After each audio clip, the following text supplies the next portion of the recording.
Greetings and welcome to Stunhanger Video Hangouts. My name is Charles Carter and I'll be your host this evening. I want to extend to you my gratitude for you watching Stunhanger Video Hangouts. If you are watching this as a replay, I want you to know that I host these YouTube live streams every Monday and Friday evening starting at 6:45 p.m. Pacific Standard Time. So please make a note of this so you can watch or be part of the live stream. Plus, we have an after party following the live stream, which is sometimes better than the live stream portion.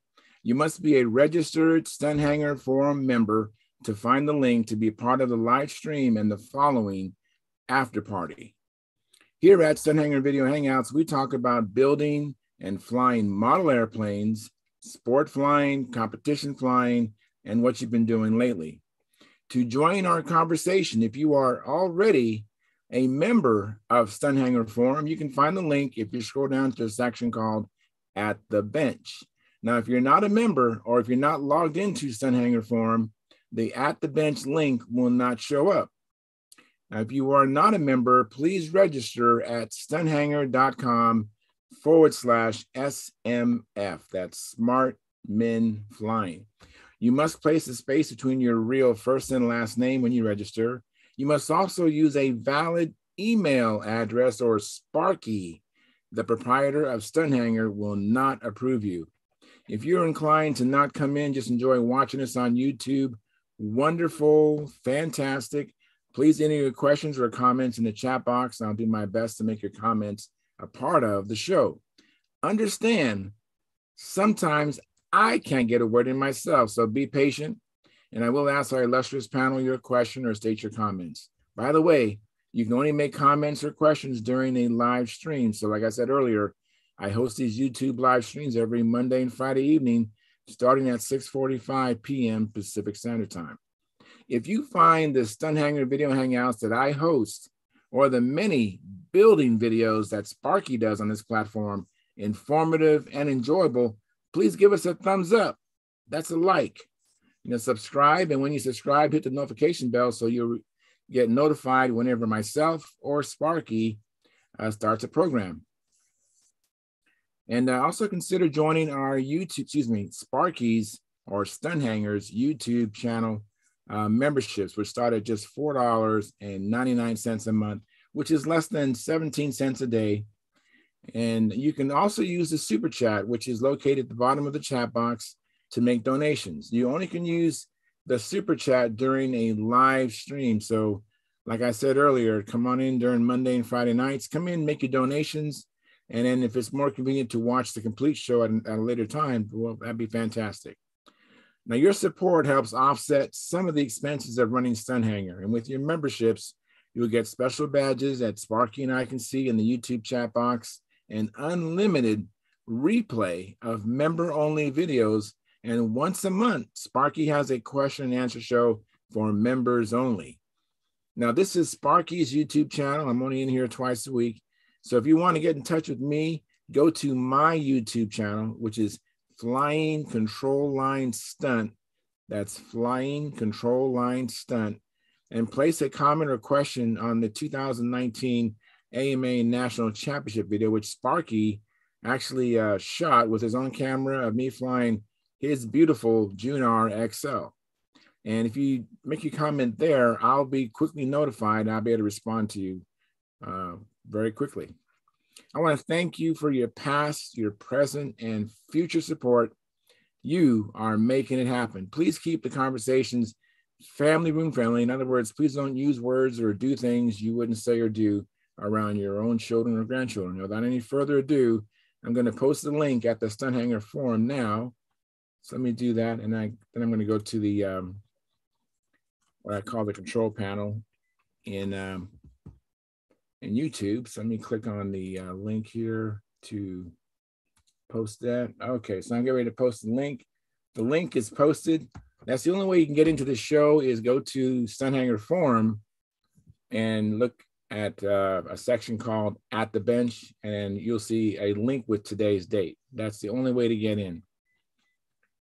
Let's see, let me go to Sparky's YouTube channel. And let me see what's going on there. Hope everybody had a good weekend. I did. I went and did some flying today, and the plane is looking very promising. And speaking of the SV-11 electric, it's turning a little bit quicker on outside maneuvers than it is on inside maneuvers. So I'm in the control panel now. Let me do a little editing here. So monetization, turn that on. Alrighty, and so it looks like we have 5 concurrent viewers and we have 4 likes. So thank you very much. I appreciate that. And if you haven't hit the like button, please hit the like button. And if you're watching this as a replay, please hit the like button. Please consider joining Sparky's YouTube channel memberships. And like I said, you only can do the donations through the super chat during the live stream. Come back during a live stream and please make your donations. All right, so no one's in the chat box right now, and it's just me. So the link was just posted. So hopefully, if you're out there listening, come on in. That'd be wonderful. And we had 2 new guests last week. We had John Tate, who I don't know if he remembers me, but I remember meeting him at Brodax in 2016. And then Bob Gore, he came in and he actually tried to come in. I think it was last Monday. His name showed up, but maybe his camera wasn't enabled, but he successfully came in and he joined us in the after party. So I'd like to have some more people come in. And like I said last week, and I'll say every time, new people give the show a lift because everyone has a different perspective, coming from a different place, different experiences. And so it's just interesting. That's why I mean by give the show a lift. And I'm still looking forward to, the Paul Walker and Dave Fitzgerald and Brett Buck. And there are other people that have well reputation I'd like to get in here as well. So forgive me if I'm skipping your name, Derek Barry and other people. I'd like to get you guys to come in here as well. And you don't have to be like those caliber of pilots. Anybody's welcome. There's room in this show for everybody. Hey, John. Hey, you're muted. I said even there's room for, you said there's room for this in this for everybody. Yeah. And I said, even me. Yes, even you and even me. Yeah. Look at that. It's getting thinner up there, bud. It is. Wow. Well, I didn't notice. I didn't.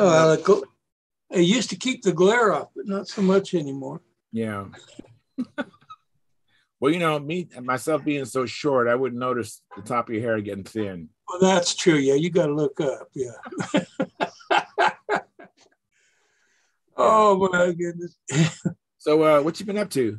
I know that you have a new vehicle, as far as new to you, and you have to invest in that and all that kind of stuff. Oh yeah. I should have looked. I should have been better informed going in. This is one of those learning lessons. The whole dash is all tore up on that Dodge.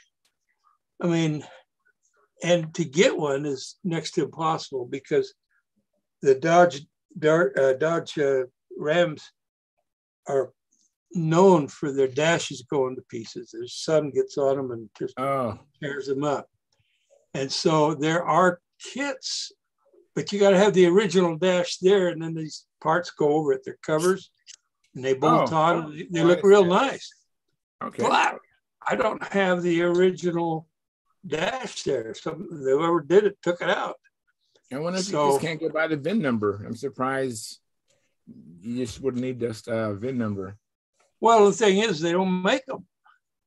Oh, okay. There's a company out there that custom makes them, but Dodge doesn't make them. So not for the older ones. This is a 95. All right. So, and the same thing, I can't go by the VIN number and get a new key made because that's too far back for Dodge.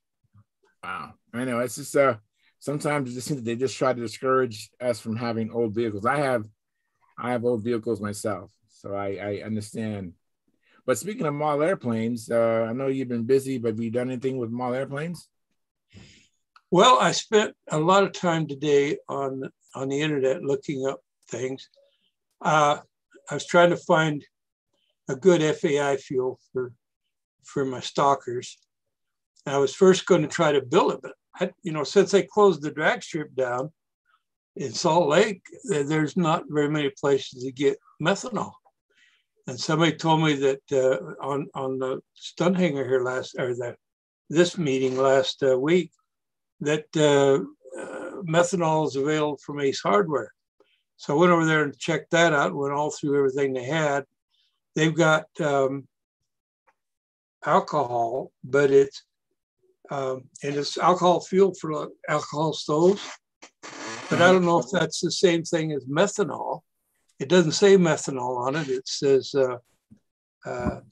isopropyl. Yeah, I see. Isopropyl alcohol. Oh, that doesn't sound right. Yeah.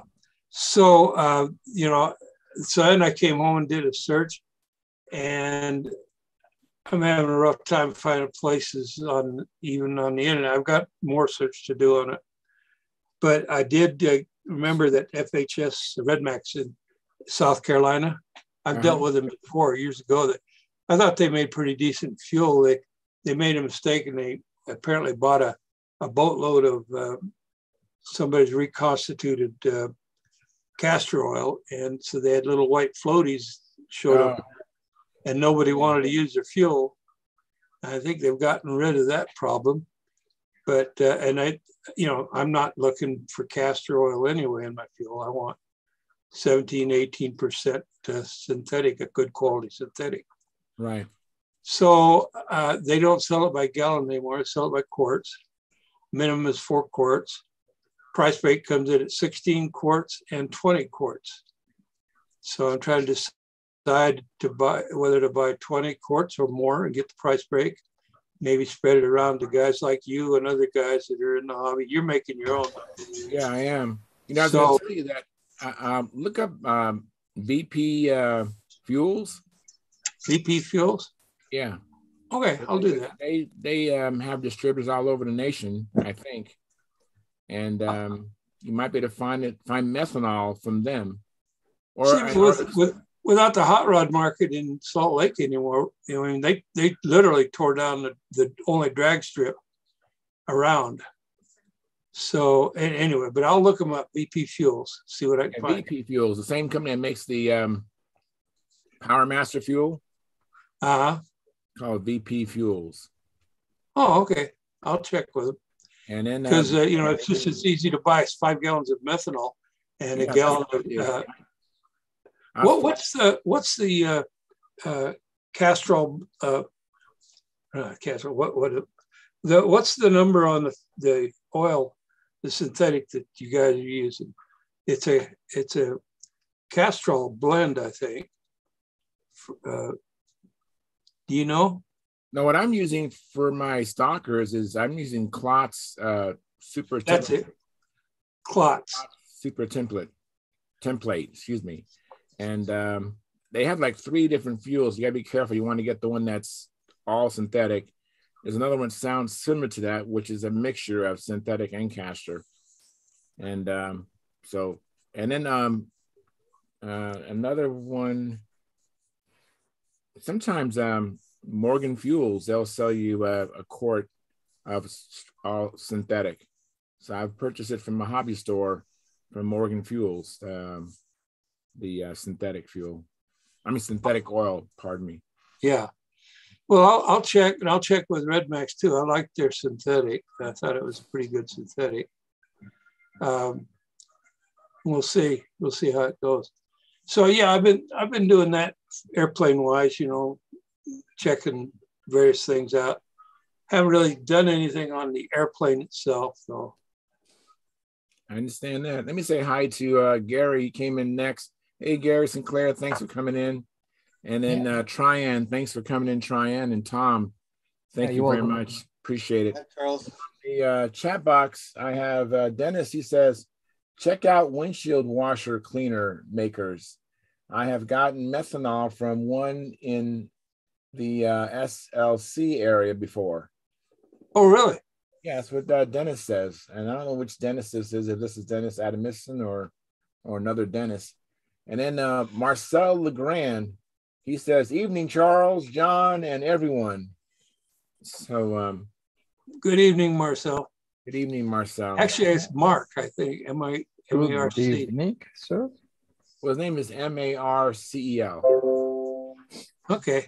I say Marcel. I haven't been corrected, but go ahead and correct me, Marcel, if I'm saying it wrong. And Marcel, why don't you come in? You've been really consistent in the chat box, and I imagine you are a member of Stunhanger Forum.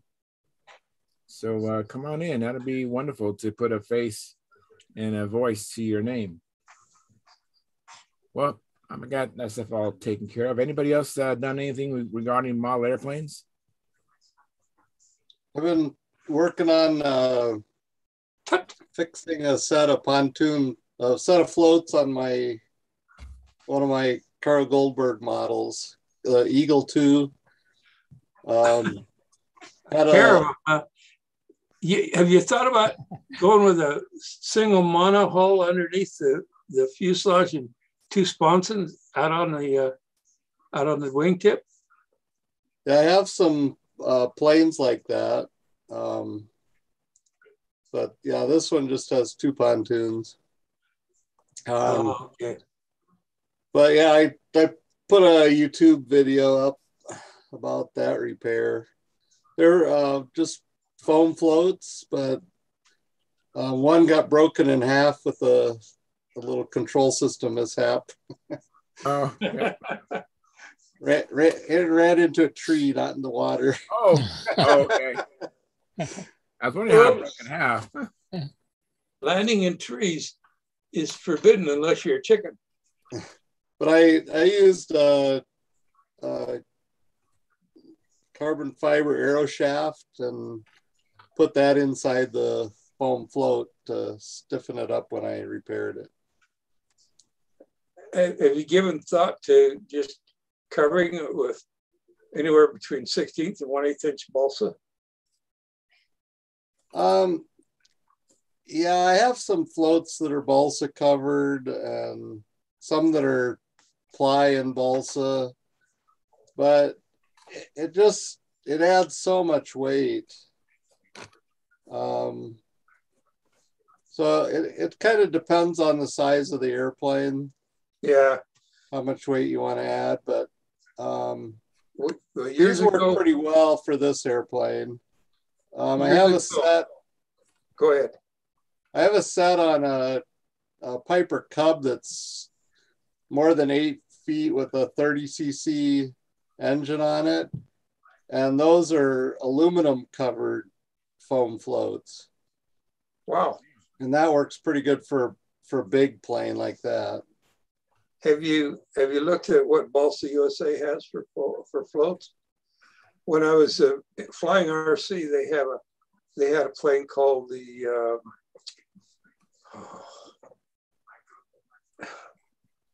well, I forget what it was called, but it was a basic trainer type. They had an aerobatic version of it with a symmetrical airfoil, and they had a set of floats for that. A pair of them all done out of balsa, and I covered it with chromium or the bright polished metal type of monocoat, and actually got a good tight finish. I never had to put anything else to stop the water. I never got water in them the whole time I flew it, but they were light and worked really well on that plane. It'd be about the size that you'd need for what you got. I've got a Carl Goldberg Cub that's with the Cub floats. And those are hollow plywood and balsa, and that's a pretty nice set of floats. Yeah, I still have an Elder 40 kit. Yeah, I don't know if you remember that. It was a top flight kit. Kind of looked like a World War I monoplane fighter, like the E-1. Anyway, and it has the old Dutch shoe type floats on it, you know, the two up in front and one on the back and on the tail wheel. Oh yeah. And I'm going to build that one of these days. This plane right here. You see that one? The one I'm pointing to? Yeah, yeah.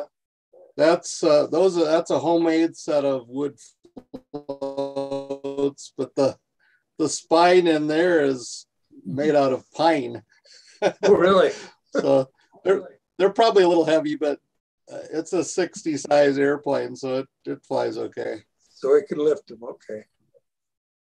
So when you get ready to take off, do you head into the wind and you roll the ailerons one side and the other to get the floats to pop loose? No, it doesn't need to. You don't need to do that. I mean, I've seen the real ones do that, but these have plenty of power.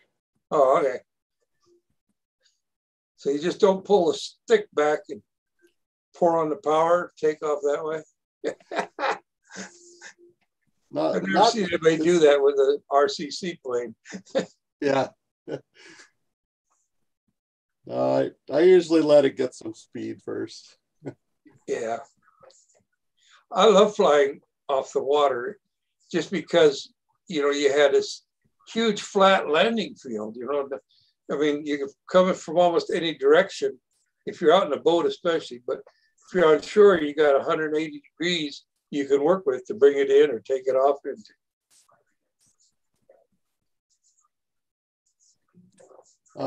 The other thing I had, John Paris offered to loan me his jetty box. So I took him up on that. And so he sent that to me, and I've been testing TUT modules and TUT timers.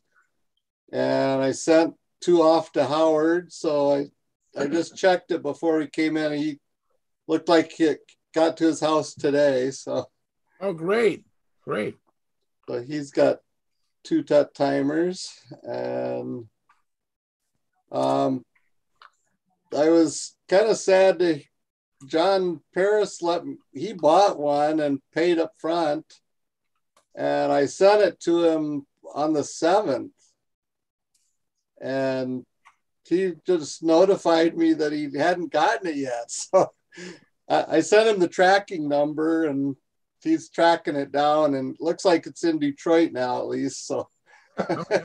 he should be getting it soon. It's one of those where it goes all over the world before it gets to him. Yeah, I guess so. I don't know where it went. And then it spends its last 6 months in a post office 6 blocks away. It's been, let's see, 2 weeks ago I shipped it. So hopefully, it's not like he needs it right now, as far as the season in Detroit is kind of over. We had 20-degree weather now, so Wow. it's been kind of cold outside. Well, right now it's 32 here. It'll get down into the 20s tonight. Well, I went flying today and it was 88 degrees. Oh, that makes me so sad. Everybody's going, ah! Yeah, but we had Santa Ana winds, so it wasn't perfect. Okay, that's all right then. It wasn't perfect. It would have been better if the winds, but the wind came up around 11 o'clock. So as long as I get there earlier, tomorrow or the next day or this week, I'll be able to fly. First time I saw Santa Ana winds, we had sustained winds at over 60 miles an hour for 3 or 4 days. We had 50-mile-an-hour wind yesterday, and there were white caps out on the lake. So it's not frozen yet. It's still big enough body of water that it takes a while to freeze. Yeah. Well, okay. Well, you had a lot of new guys last Friday night. Yeah, I know. I was really happy about John Tate came in and Bob Gore came in, and hoping for more. And, I really enjoy it, and I really appreciate when they come in. Jack Snavely in the chat box, he says, heat fuel additive is methanol alcohol, as in glow fuel. The yellow container, as all methanol alcohol, it needs to be dry. Most are not dry enough for top performance. So they got some moisture in them. Yeah. But I went flying today, and the SV11 is flying really good. I actually have a little bit of the down thrust in the motor. It was hunting before, and I put in a little bit of down thrust, and then it was better. So I just added a little bit more down thrust. Now the plane is just flying excellent, but it turns. Told you. Well, but you know how this hobby is. You do something and you take something away. Right? It's a trade-off. Hey, Mike. Thanks for coming in, Mike. Hey guys, how's it going? Hi, Mike. So now it's turning much quicker on outsides. Well, that's easy. You just adjust your elevator. Yeah, so I'm going to tune that out and adjust that out. So I'm in the process of doing that. Yeah, you probably got a little down. You said, which way is it turning better, insides or outsides? Outsides. So you probably got a little down elevator on it. So if it's tracking on the normal flight, how is it tracking on the inverted flight? Pretty good. Okay. Nice. I like that. How many degrees of down thrust on the motor do you have? I don't know. I never measured. I basically put 2 washers on the bottom 2 screws that hold the motor in. You got somewhere between a 16th and 3/32. Yeah. Under the front, which would be close to 2%, 1.5 to 2%. Yeah. So, but I started to adjust it out. I went to the flying field today, and I have this, those things you use to jumpstart your car. It's like its own battery for the handle. You can hold it. Yeah. Well, I didn't charge it last night. I figured I had enough juice in there, but so I went there with 2 charge batteries, and my idea was that while I was flying, I was going to charge the 3rd battery and then continue a rotation of charging batteries and fly, until I get tired of flying. Well, I get there and my jumper is not strong enough to charge today. I should have charged it up. So I miscalculated or had a misjudgment and kind of ruined my effort to fly more than just the 2 batteries. But the good news is when the battery was done, when it came down and landed and I checked the battery, it was down to 24%, which is pretty good, right? Yeah. So I'm pretty excited about that. So just need to take a charge out. And I saw an outlet there at the yeah, that's what I want to ask you. Don't you have an outlet over there? We do, but I need to take the other part of my charger. I just had the charger itself minus the AC adapter. Mm-hmm. So now I'm going to take the AC adapter next time so I can just plug it into the outlet and I'll be able to charge all the time. That's one thing. One of my requirements when I bought my my charger, I wanted to be able to plug it into the wall directly, somewhere. And luckily, not only that I have that, but if I have a power cord for a European standard, which is 220 volts, I can use it for that too. Oh, great. I just, it has a little switch on the side, where the power supply goes in. And it's a typical cord that you have in typical computers. So you can get a European computer cord and just plug it into this, put it onto the wall, switch that, and I'm good to go. So, but yeah, that's a good idea to look at that, Charles. Maybe a quad. If you really like this, maybe it's your next step would just be to buy a charger that has like 4 stations in it. Yeah. So you're talking about what? At least 200 watts, maybe 500 watts? Oh, I'm using 100 watts per channel, but I'm charging far less than you do. Okay. So I'm putting 1400 milliamps in a 6-cell battery. So 1400 times 6 is what? Whatever it comes to, right? Yeah. So that's how much I put back into the battery. 56. 5600 milliamps. Okay, so that's what I put back in the battery overall. Now, if you have a 4 cell, could be different. So I don't know what you have and how much you put back in a battery. It all depends on that, because that's what drives how much time it's going to take you to charge it. Well, and also the power. I charged one battery today, and I had to put back in there 2517 milliamp hours. And that's on the what? 4S, 6S, 4S. 4S. 26, which is very similar to what I'm using, pretty much. Yeah.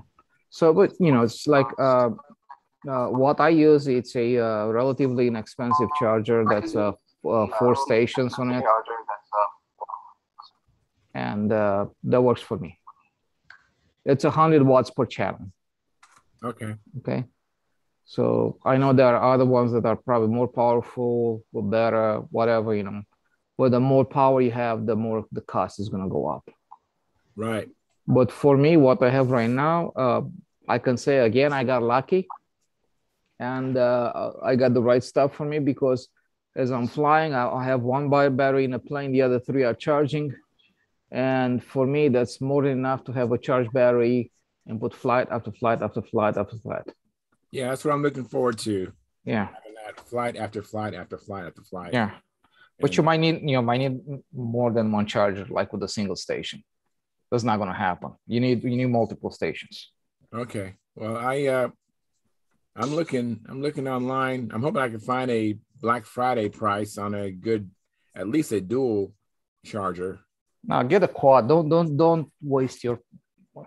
You always have money to buy a bigger, better stuff, right? Why not just buy it one time and buy it good and be done with it? I agree with Tran on that one, Charles. All right. Speaking of, I wanted to ask Marcel a question. Marcel, how are you and your mate's twins coming along? Have you started building the second one? And how's the first one coming along? Whoa, is that shiny there, Tran? Wow. Very nice. I'm paying the price for my lack of testing. See, like you think you have it right, you've done it before, it worked on something else, right? And I said, I don't need to test it, right? Wrong. I know. We've all done that at one time or another in our lives, Tran. Yeah. So this is actually, I think this is the last mold I have to polish. I polish all the fuselages, the other 2 wing halves. This is the 3rd one. The next one, I don't think it needs it at all. So this is the last one. And I only have to do the flaps right now. Great. After that, I'm going to treat all these surfaces. And after that, I'm going to take one of these wing molds. Probably I'm going to use the inboard wing, because it was used with wax before. And that's where the danger was. And just paint a square inside here, put some fiberglass on top of it, let it cure, and see how it peels off and releases and stuff like that. And if everything comes off nicely and stuff like that, then I know I have a pretty good chance that, I fixed the problem. You might use up all the mojo in there. I don't know if you know what mojo means. Yeah. Yeah. Say hi to a couple people. Hey, Mel, thanks for coming in. And Carl, thank you for coming in, Carl. Hi, guys. I'm sorry. I'm gonna mute this unless you have. All right. Thank you.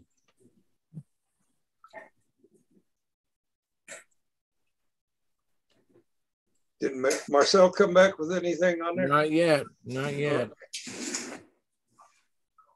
So what are you working on, Mel? The yak replacement, the other yak. I'm putting the tail wheel on it. All right. What happened to the first one? What's that? What happened to the first one? I glued it wrong to the wing. Oh. I bumped it, I guess, and it cured crooked. And I threw a fit and kind of destroyed it. I still have it, but it's in pieces. Who hasn't done that? Yeah. So I ordered a Brodak, this Brodak version of it, and that's been a sweet kit. I'm almost done with it. And I covered it with the heaviest monocoat I could find, which is white, because it's so, to get it opaque, it ends up being the thickest, which makes it the most puncture proof, because about 1/4 of the circle that I fly in is stickery. So I went with the heavy covering. And that's about this is how far I'm at. Well, that don't look bad. No, this one's okay. On there, it'll be winter camouflage. That looks good. It'll be all right. That is a pretty plane. It's going to be a beater, so building it tough. It's a lot lighter than the Sterling kit, that's for sure. I think my experience with the Sterling Yak 9 is the incidences were all over the place on their kit. And it really I had troubles that turned really well on insides and lousy on outsides. And there was no way to get it out because that was a function, the incidence between the engine and the main wing. But I think Brodak's would probably be a lot straighter airplane. Oh, the plans on the Brodak thing were a treat to work on. It was better instructions, a lot lighter plane. Pretty good. I was impressed with it. That was a nice kit. So far, I'm done with it, basically. I'm trying to find a wheel collar. So, excuse me here. All right. So, John, Marcel responded, John. Did he? Yeah, he says, hi, John. I ordered stuff from Brodak to finish it, and it's been over 2 months now. Still waiting for it. My mate is busy with farm work, but I have made the tailplane and pretty much kitted out. Oh, send me some pictures, Marcel. I appreciate it. I'll share them with the guys this Friday. Okay. Hey, John.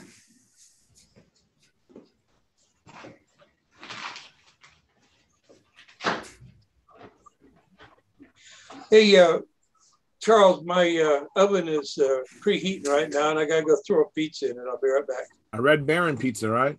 Absolutely. We got to keep it model aviation. Pizza. Got it. But this one will have jalapenos on it. All right. It's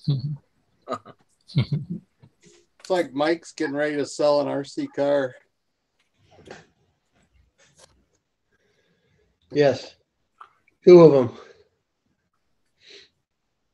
Oh, Mike, my friend Joe Mata, he was wondering, do you shoot off rockets? Yeah. Yep. We sure do.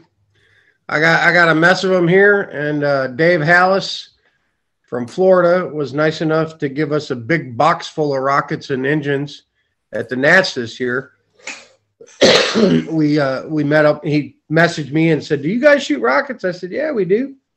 Sent me a nice box full. I'll show them later. They're actually pretty cool because one of them's a really nice glider rocket. It takes a glider up with it and then it detaches. Yeah. But yeah, not a lot.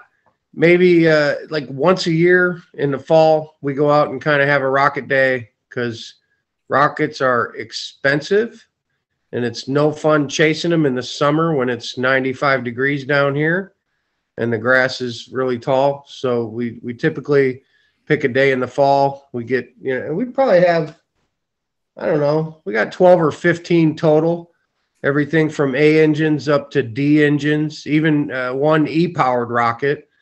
And we'll just go out and kind of shoot the wad all in one day. But rocket motors are pricey, so it's control line actually is a lot cheaper, I think, than flying rockets. I mean, if you were shooting rockets every weekend and really shooting rockets, a pack of 3D engines is like $22 now, man.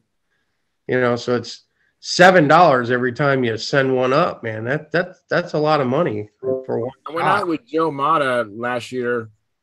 We went out to this big shoot off out in Yuma, Arizona, I think.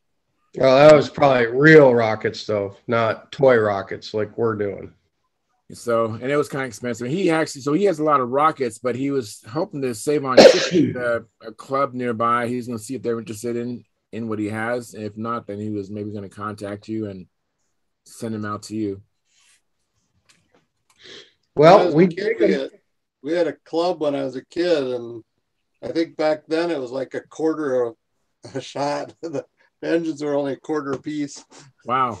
Now, D's and E's are over $20 for a 3-pack. I mean, the A's and the B's are still pretty reasonable, and even the C's are, it's like $3 or $4 a shot. I think it's $12 for a 3-pack, but I don't know. It's I don't think you get a lot of bang for your buck with Estes pre-made rockets. I think it's pricey. And the destruction rate is like 50% on a rocket.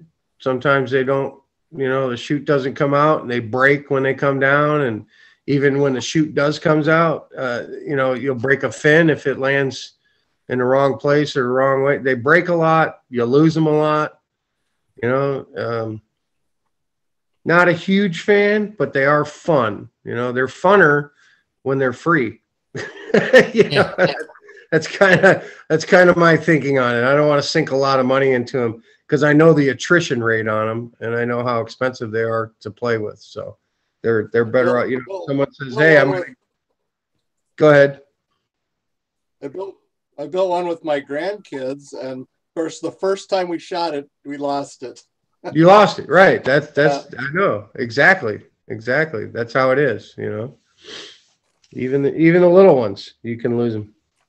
So, but yeah, Tom, you're right. I am selling a couple of RC cars. I had, we bought these cars 2 years ago, I think, to run with my buddies who are all RC cars. Let's do cars. So I bought like 3 Slash Ultimate brushless motor RC cars. They're $500 a piece. I bought a dozen batteries. I got $800 worth of batteries, and then we went to the track with them just a couple of times, and then they're on to something else. They're on to dirt bikes and this other stuff. So with us doing the model airplanes, RC and control line all the time, there's really no room in our life for RC cars. So it's money just sitting around. So I'm gonna try to list them and get a little cash. I had listed all 3 of them together, trying to sell a bundle, get somebody a really good deal. I was just asking $1,000 for all 3, and it's like, $2,300 worth of stuff, but nobody was jumping on it. So I'm going to split them up now and see if I get some better luck that way. But I don't want them hanging out in the garage after I'm dead. I might as well try to make some money off them now. That's my way of thinking. So, John, Marcel said, Who needs a car? I'll ship it for free. Who needs a car? Not me. Because I'm going to take the money to buy control line stuff with it. So that makes it good idea. Related. I'll take the money from the cars to buy more control line stuff. Good idea. Yeah. So, John, did you hear me, John? Yeah. That Marcel said he will do, mate. Oh, good. And good. Frank's Model Aviation Workshop. He says, "Hey, Charles and the gang, how's everyone doing?" I don't know if you guys remember Frank, but he was pretty regular when Rusty was hosting the show. And his name is Frank, and quite a craftsman. He did some builds, or he was building planes while he was talking to us in the hangout. So, hey, I got good news. I bought 3 bottles of 3 different brands of jalapenos in a bottle instead of fresh ones. And the first one I didn't notice, but it says tamed jalapenos. They got hardly any taste at all. I mean, it's better than nothing, but they're pretty weak. And the second one I opened wasn't quite much better. This last bottle I just opened, oh, there they are. Look at my model airplane. Well, it's going on that pizza. Oh, okay. It's the model airplane pizza. Okay. All right. I changed, tried a different, not brand, but different style. Instead of the Supreme, this is the one with the Pepperonis look like big landing wheels, you know. Yeah, wheels. All right. Model airplanes. All right. I'm just gonna have this thing handy. Yeah.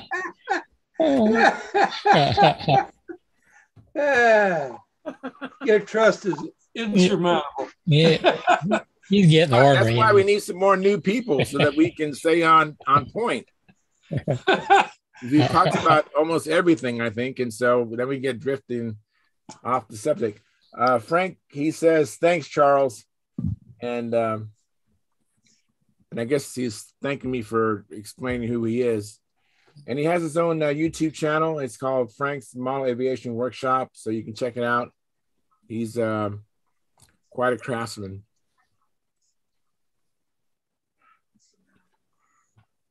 Where's Jeff Riley at? I haven't seen Jeff for months. Yeah. Yeah, Jeff. I know he's out there. You're listening, Jeff. Come on in. You can come in the chat box. You and Minnesota Mike are cleared. So let's come on in and start chatting. Just don't have any conversations outside of talking to us. You guys remember when I was like, I had all this activity on it, and it was just basically a dialogue. Yeah, they had their own show going on over there. Yeah, and it's like I interrupted the flow of this to see I was just getting involved in a dialogue. So guys, I think this is done. Wow. Let me make you big. Make you big. And I missed what Mike was selling, but I'll wait till the after show to hear what. Wow, nice. Ooh, yeah. Wow, yeah. I definitely can see your hand. And I can sock puppets. Yeah, I can see the fine print on the that container. Yeah. I cannot see it.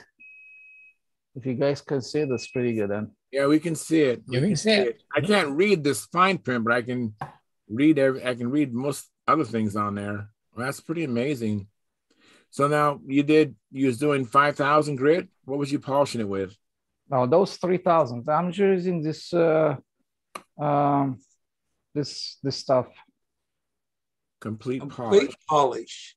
You can find it at the AutoZone. I think they use it to polish those headlights to make them nice and pretty. So. Oh, I need to get some of that. Oh.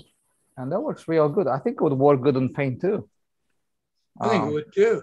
I mean, look at this. I mean, just like, oof. Yeah, absolutely.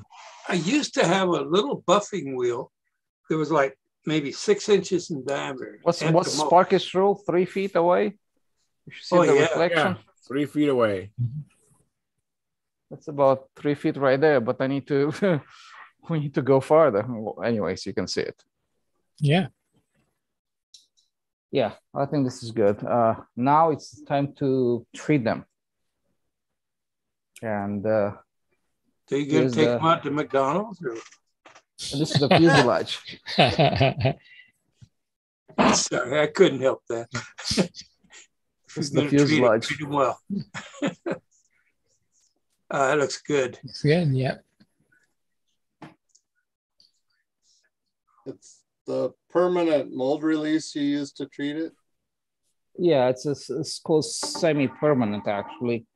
There's no such thing as a permanent mold release, but some people call it that, which is not really true, but yeah.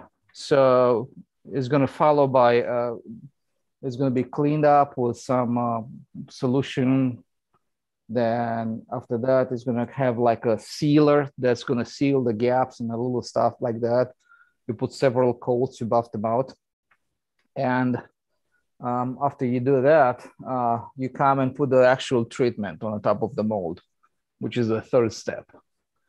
And you do one coat, wait 15 minutes, do another one. But technically, I do one, I take the next mold, pull it out to do the same operation. By the time I'm done, I go through all of them. I already have my 15 minutes in, so I can go back to the first one and just keep cycle them and just go kind of thing. But right now it's 10:34. I'm not going to start anything.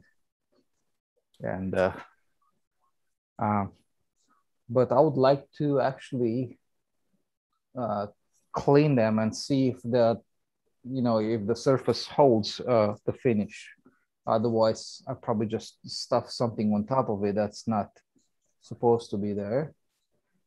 So that's that. But this is it. Yeah, I have a lot of stuff that I've done. In the past, I have a stencil that was this long. I would go here on a leading edge, and that part would just be flopping around. It would be hard to handle the whole thing.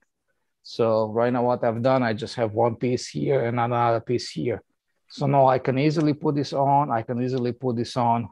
And having multiple pieces, smaller pieces, they're much easier to put inside the mold. And not only that, they're, easier to handle, obviously, right? And place inside the mold. And also it's better for the material in a cutter, right? Because now you can nest them better next to each other, find little pieces like that, just put them all over the place and just kind of use a much smaller piece of vinyl cutter material compared to, what would you get otherwise. And that's a plus to me, because otherwise you lose feet. I went through 15 feet worth of vinyl cutting material in real fast, and that's not cheap. It's like $40 or something like that. And I'm a cheapskate, so No. Do you have to worry about getting fingerprints on it? I'm not sure. I'll really worry too much about it, but what it really doesn't like is to get your nails like that, because the nails leave an imprint on it. But this is fine. Okay. Oh, I really love the surface on this thing. Smooth as a baby's hind end.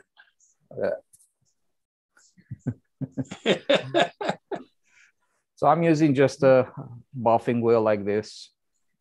I bought it from Amazon. It comes in a set with different sizes. You have a smaller one. You have an itty bitty one. It's about a little bit over an inch in diameter. This looks like 2 inches. And I think this guy, it's a 3-inch one. And this is just with Velcro. You see that? You can just peel it off, put it in, kind of thing. That's kind of what I use. I think this could easily be used for something like this just on your plane. But you probably don't want to use it over an open base, but like on a fuselage or something like that will work fine. I know, but I'd be afraid to use power tools on a finished plane. But that being said, this material works very well with just a rag by hand. Just pretty quick. So I'd consider this for your, to rub in your paint. Very Anyways, nice. That's that. There you go. A little bit of model airplane talk. Yes, thank you. I appreciate that. So get back to the chat.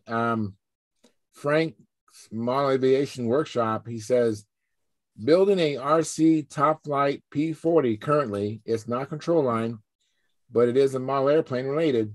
LOL. And then Marcel Legrand, he says, that looks awesome, Tryon. Oh, thanks, man. Appreciate it. Oh, yeah. I really hope I'm done with this polishing, because I really don't want to do it again. Hey, Howard, thanks for coming in. Hi.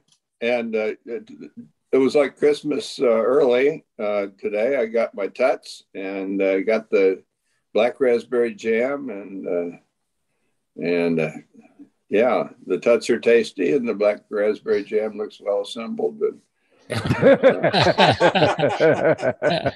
very good. So what are you going to do with this blackberry jam? You're going to put it on blackberry? What was it again? What was it? Black raspberry. Black raspberry jam. Very different. Very different from blackberry. I'm going to eat it. I mean, you can put it on toast or toast, bagels, biscuits, PB&J. I had it this morning on a croissant. All right. What? Croissant. Croissant. Yeah. Did both jars make it without breaking, Howard? They did. They were the package was dented, but the jars were packed very well. And Mary Lou likes the bubble wrap and is taking it for other projects. Yeah. Good. I recycled it. I got some red raspberry jam from them, and keep it. Oh, dude, I've been killing it. I've been eating red raspberry jam and peanut butter sandwiches for the last. Okay, that's fine. Yeah, no, I got you. That's funny. Oh, shoot. The life coach. Yeah. Well, I'm glad you got it. And, thank you. Hey, Mike, I saw something interesting on Control Line on Facebook today. Yeah, what's that, Tryon? It's an Axioma with the stars on blue and an AMA number on it. Yeah, that would be mine. As soon as I get these cars posted up on Marketplace, I was planning to share those photographs. My I'm sorry. Axioma shipped today. It's leaving Uzbekistan today. So I got the final pictures of it assembled and what it looks like all together and not just in pieces. So I'll share those with you guys. And Howard, I had a nice talk with Chris Cox about Pavel's propellers. Good. So yeah, I messaged him and he was nice enough to call me last night, and we had about a half-hour discussion about Pavel's electric props, his carbon fiber props. So I went ahead and I determined that Sherratt is selling Pavel's props. That is 100%.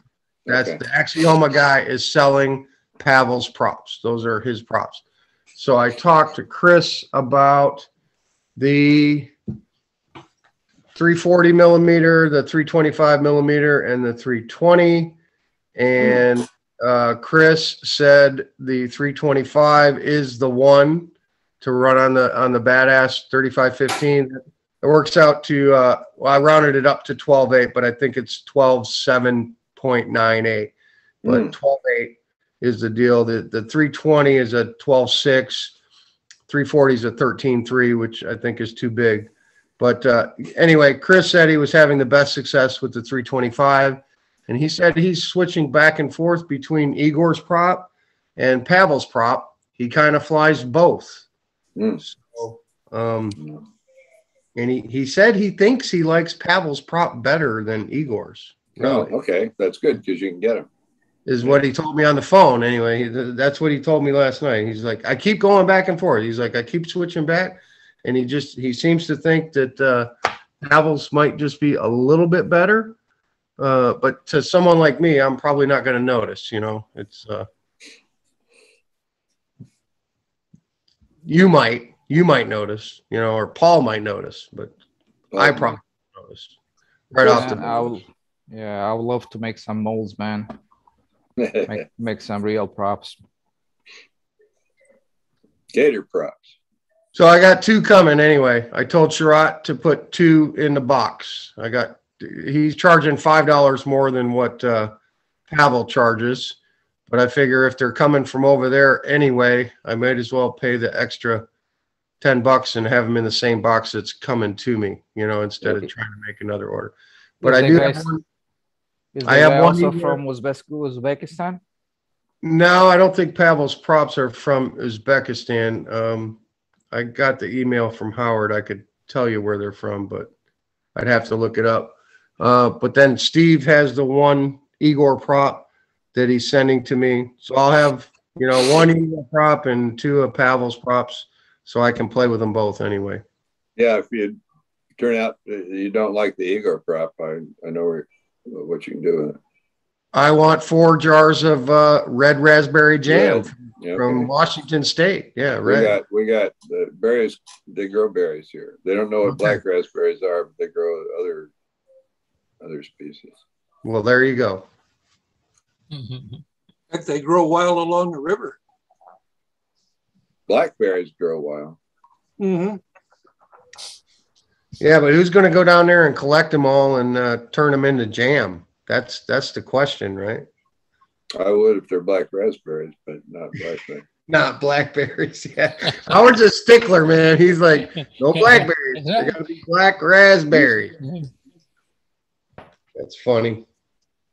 Used to have a jam exchange thing with Don Cranfill. Mary Lou'd make plum jam, and he'd go.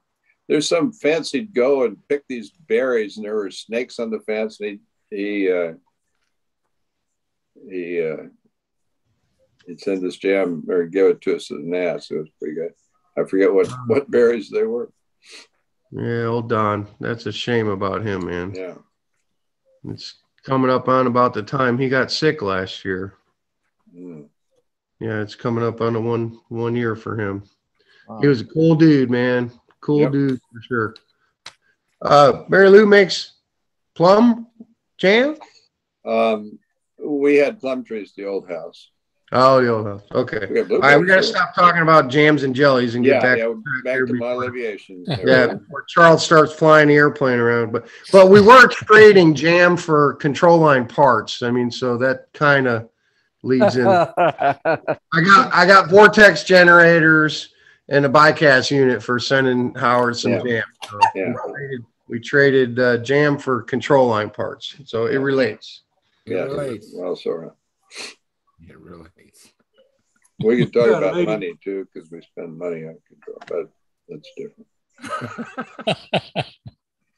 On the tut. So while we're digressing on things, it says this way forward on the tut instructions.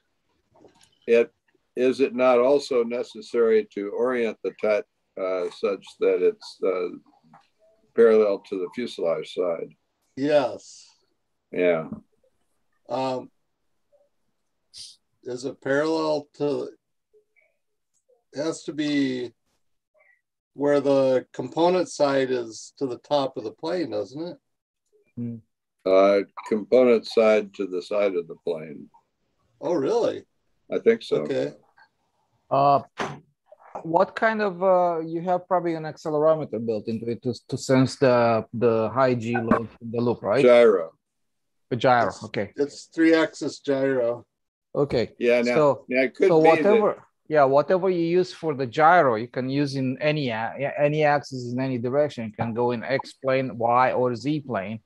So wouldn't it be like depending on how you mount it in a plane, have like in your a quick option over there, 1, 2, 3 orientation kind of thing in your.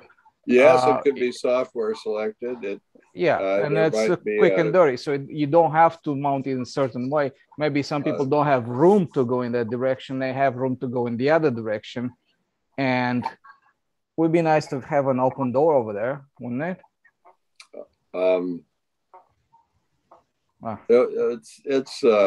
It's nice enough as is, I think. Okay. But I was wondering whether Tom and Tim did something interesting, like summing rotations about different axes or something, so that you could orient it different ways. But I assume it's just one axis that you're using. Tim said he was using all 3, but he is. But I don't know how, or he didn't explain it in any detail to me. So we might have to get the lowdown from Tim. I'll have, probably have to go and look at the code.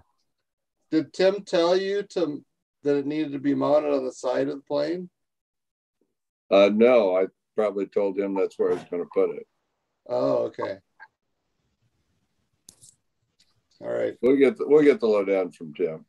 Yeah. Okay, back to the regularly scheduled program. Very good. it's just nice to be flexible with the software sometimes, especially if like you don't care what you get the information from. You read the x direction gyro, or you want to read the y direction gyro, or it's the z direction gyro. I mean, either one will work, right? He may not care, you know, because it's a control line plane. You're only really interested in one axis, so he may not care. Yeah, that's my point. That's precisely my point. But it all depends how you mount it in your plane. If you put it like this, it's going to be reading one axis, right? This one. If you mount it like this, it's going to read this other axis, right? If you rotate it like that, it's going to read this other axis. So depending on how you put it, maybe you might find yourself in a pickle, you know, because you don't have much room to breathe around the nose of the plane, and you might be forced to go in one direction versus the other one for whatever reasons, you know, because we you know, every plane is different, right? And like Fiorotti did a quick and dirty, like are you mounting your sensor like this or like that? And depending on which one, it has like a quick, you know, just one quick setting that you probably do it one time and you forget about it. And that was the end of it. Unless it reverts to some default at a contest. What? Oh, somebody had a problem like that or what? Not that I know of. Okay. But yeah, one could do that. One could make it more flexible and have the user program it. But yeah. So what Fiorotti did to make it harder to get into that setting and be changed, instead of using you use your Jetty box to get to that page, right? But in order to change it, you need to press the on-off button. So it's probably easy to make a mistake just from the Jetty box, right? Because you go up and down on a left and right, and you may do a mistake like that, right? But you have to be really, really purposeful to make that one change and that one setting. So I think that was the logic behind it, which I think it's a nice logic. You know, you cannot do it accidentally. But all right, yeah, it's all. I'm happy. Sure, super, no problem. With the cuts as they are. I don't even. I don't know what would happen if you did about a different axis, and I don't care. Yes, some people don't. When I saw you playing, Howard, did you have a TUT then, or this is your first TUT? Is this my first TUT? Yeah. Oh, he's using this for a while now. Since 2014, right, Howard? This is not my first TUT. Okay. I'm a mini tutted person. Okay. All right. Heard that about you? Yeah. Oh, I love the picture behind you, John. You like that? Oh, that's a pretty plane. What's that? It looks like a. It's an All-American Eagle. All-American Eagle. Really? Done in the colors of the Blue Angels. Ah, that is pretty. Is that your plane, John? Yeah. Wow. That has anhedral in the stab. Is that a classic plane or made of the? I think I've seen some classic plane that look exactly like that. That is a classic legal plane. It's classic legal. Uh-huh. It's actually a Novac 5, I think. Yeah. Uh-huh. And it's of the Novac series, and it's a very good flying airplane.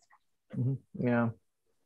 I was seriously considering building one of those guys and make it build it for in electric version.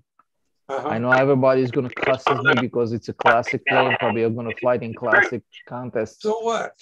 And it's gonna be electric, but I just don't wanna mess anymore with finding the right fuel for the right engine and fiddling with all this stuff. If you're gonna go with IC, with that airplane, go with a Stalker 40 rear glass. Mm-hmm. FAI fuel, no problem. That's it. Yeah.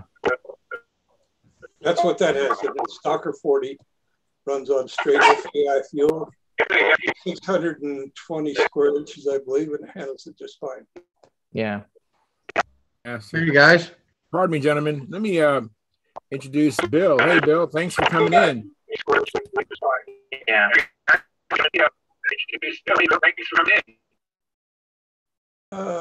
Somebody's got it. I thought I heard Dennis Adamison's voice.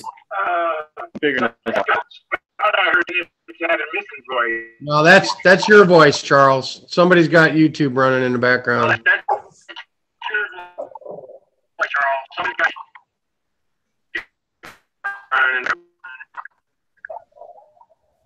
Hey, Bill, what is your last name, Bill? Oh, Bill. You know, what is your last?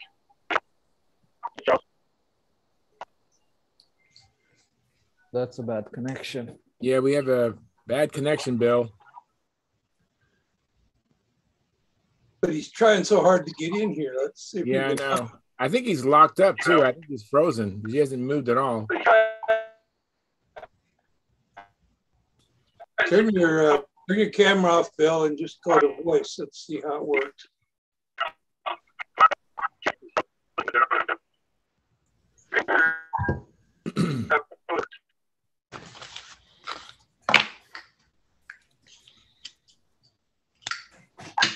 Oh, we've got a picture, Bill. Yeah, we have a picture of you, Bill. Why don't you, like John said, turn off your video, and maybe your audio will work better. Just go down to the lower left screen, and there's a microphone for the mic, for the audio, and then the next one is for your camera. And Bill, if you have a YouTube window open, make sure that's closed or muted.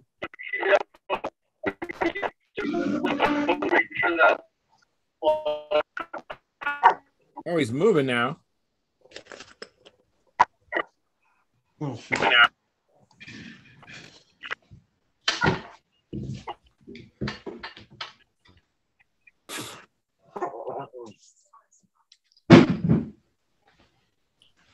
My dog thinks he owns my pizza. Uh-huh.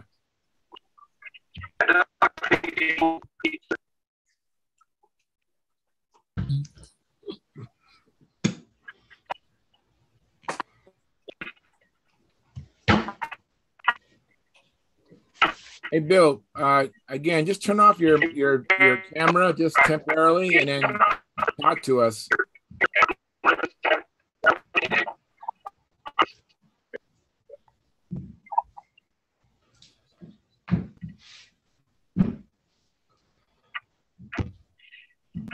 Okay, he's got his camera off. Talk to us, Bill. Okay. I tried typing in my last name. I failed at that. So I'm kind of learning as I go here. I don't want to screw up your chat. But, you're doing fine. So the audio is okay. Okay, good. Yes. Mm-hmm. I can hear you now, Bill, with the video off. Okay. It's probably best that I turn the video off anyway because, you know, nobody needs to see that. if you know what I mean, you know. Hey, yeah. Nobody needs to see me, so Nobody there you go. Nobody needs to see me, so there you go. Never stopped you. Okay. Ask him if he's got YouTube open.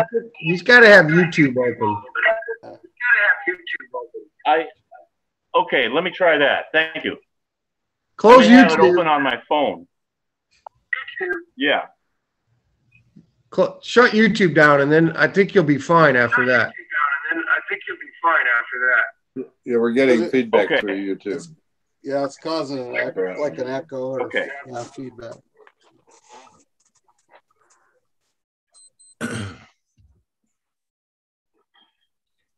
All right. Thanks, Bill. So what's your last name, Bill? My guess is Bill Simons. No, Irvin. Irvin. We met a few years ago, Charles, at the Golden State in 2018, I believe. Oh, well, I'm so sorry. I don't remember. You helped me out. Oh, well, I'm so sorry. I don't remember. No, it's fine, Charles. Yeah, you helped me out at the last minute. I needed someone to launch my second official, and you stepped up and helped me when I was in a pinch. So thanks again. I remember that. My pleasure. My pleasure. So what level are you flying at, Bill? What level are you flying at, Bill? I'm at the bottom of the pack in the expert class. Okay, yes. I'm gonna try my video again. Okay, yes. I think I was flying a Cobra. Yeah, it was a few years ago. Well, about 4 years ago. Let me try putting my video back up. How's that? Sounds good. We're still looping though. It's you still have YouTube open? Oh, you're still looping. Okay. I don't think so, but let me see.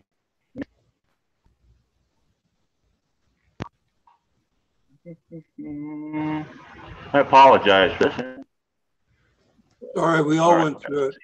Yeah, everybody goes through it the first time in. Everybody goes through it the first time in. All right. I'm gonna leave the chat and then fix that and then come back. How's that? Sounds good.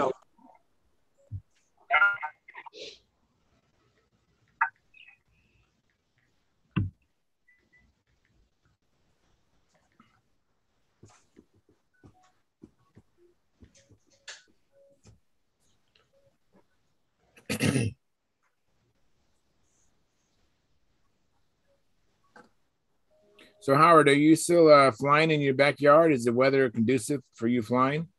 Hey, no, it's crummy. It's raining. Oh, okay. Cold and rainy and yucky and sounds familiar. You're killing time here. I did use some superfill successfully today, and I can show that later. Oh, that'd be great. That'd be great. I'm actually using some micro balloons that are white with some finishing resin on my SV11 to repair the damage from when I crashed before I went to the contest.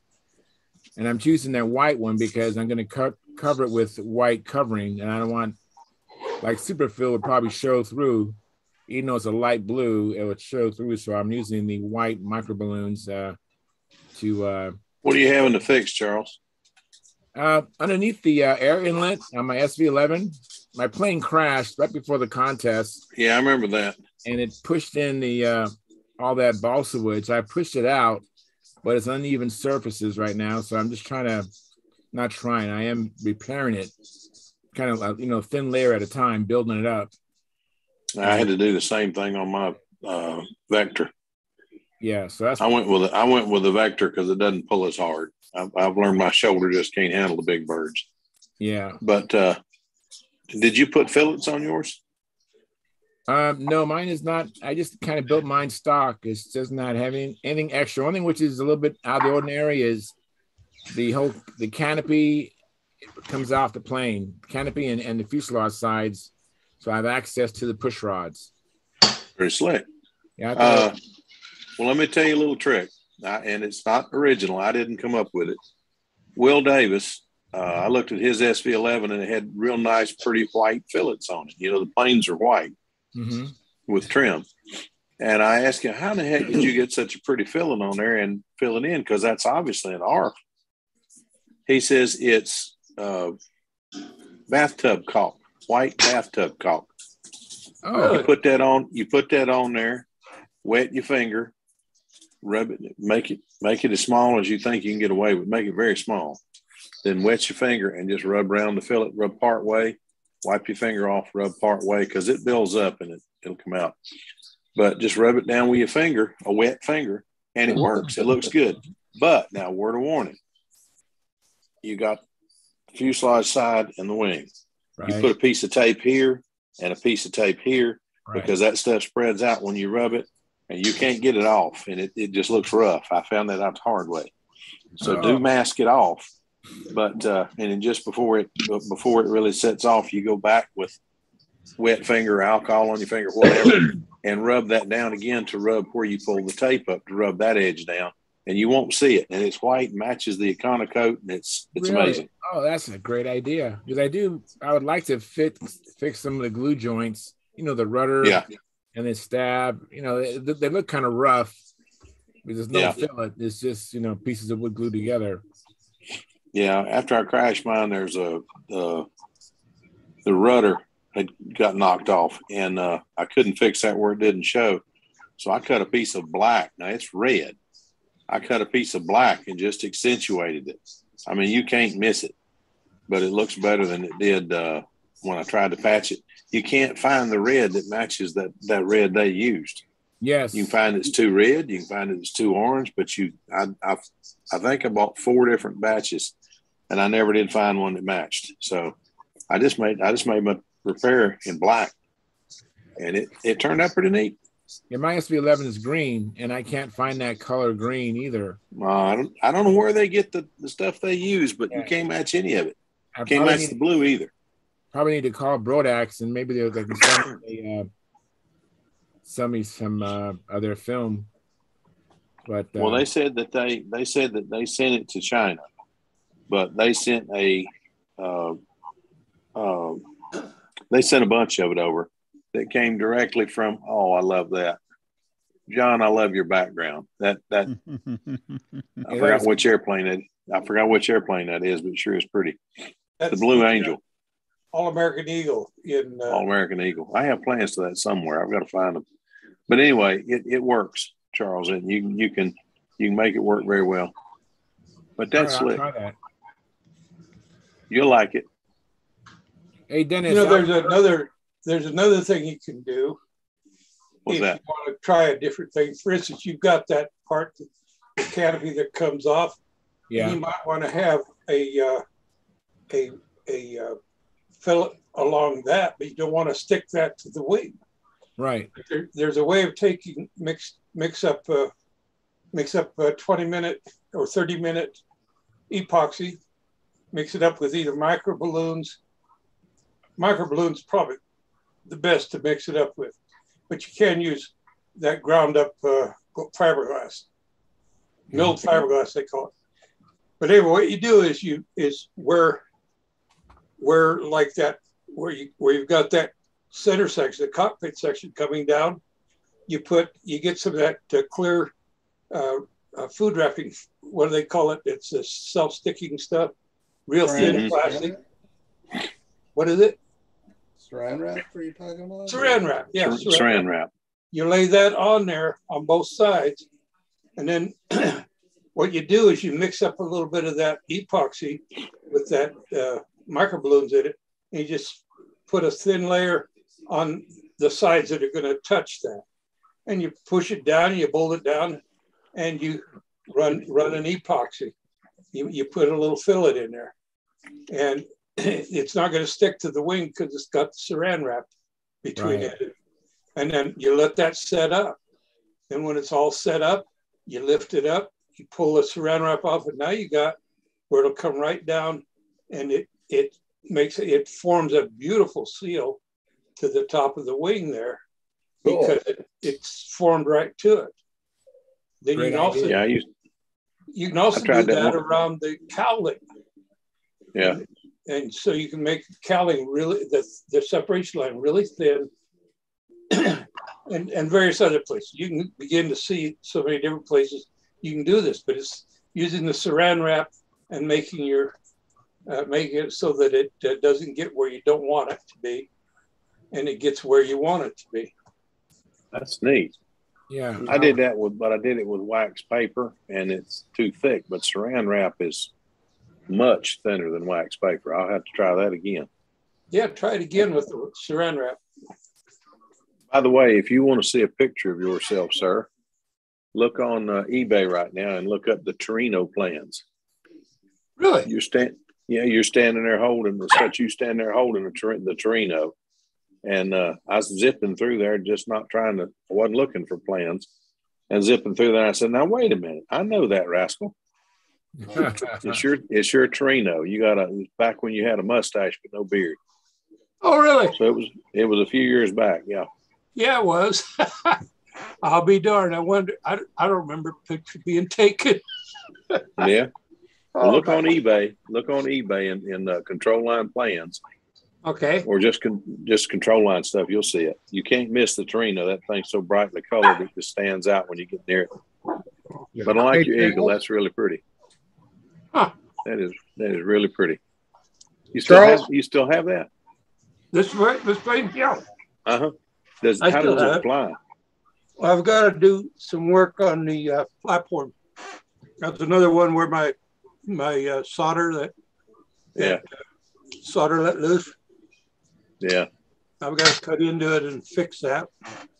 It was a really good flying airplane. Good deal. I'm gonna find that plan.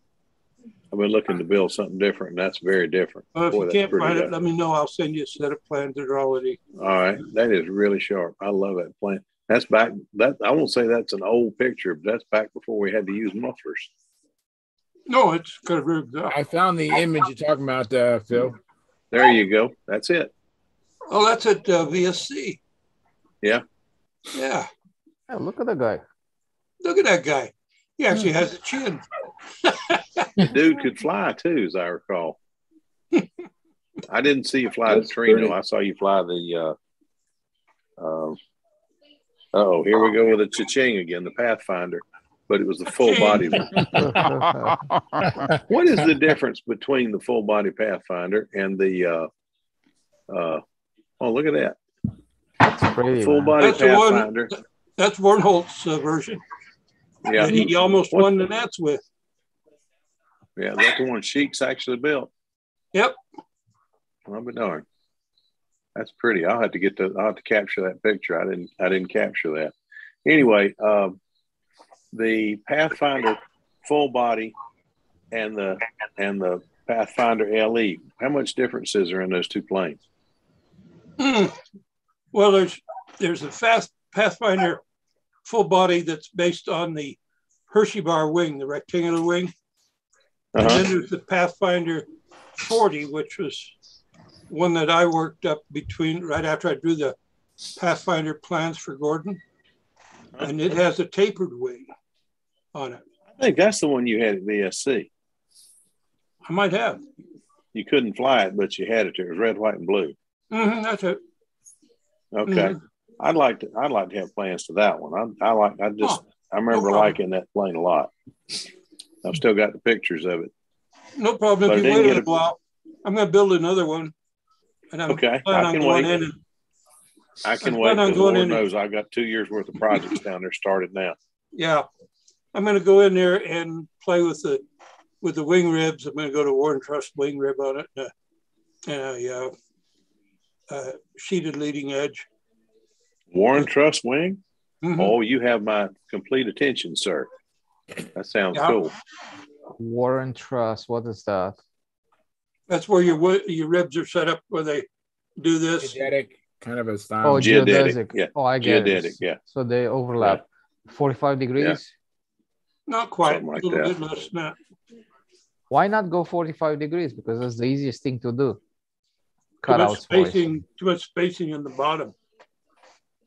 Yeah, it would spread the ribs out to it. You only have 8 ribs in the wing, the size of a. I see that. Shoot, I can't think of the name of it. I have the Bill Wurbage's P-47.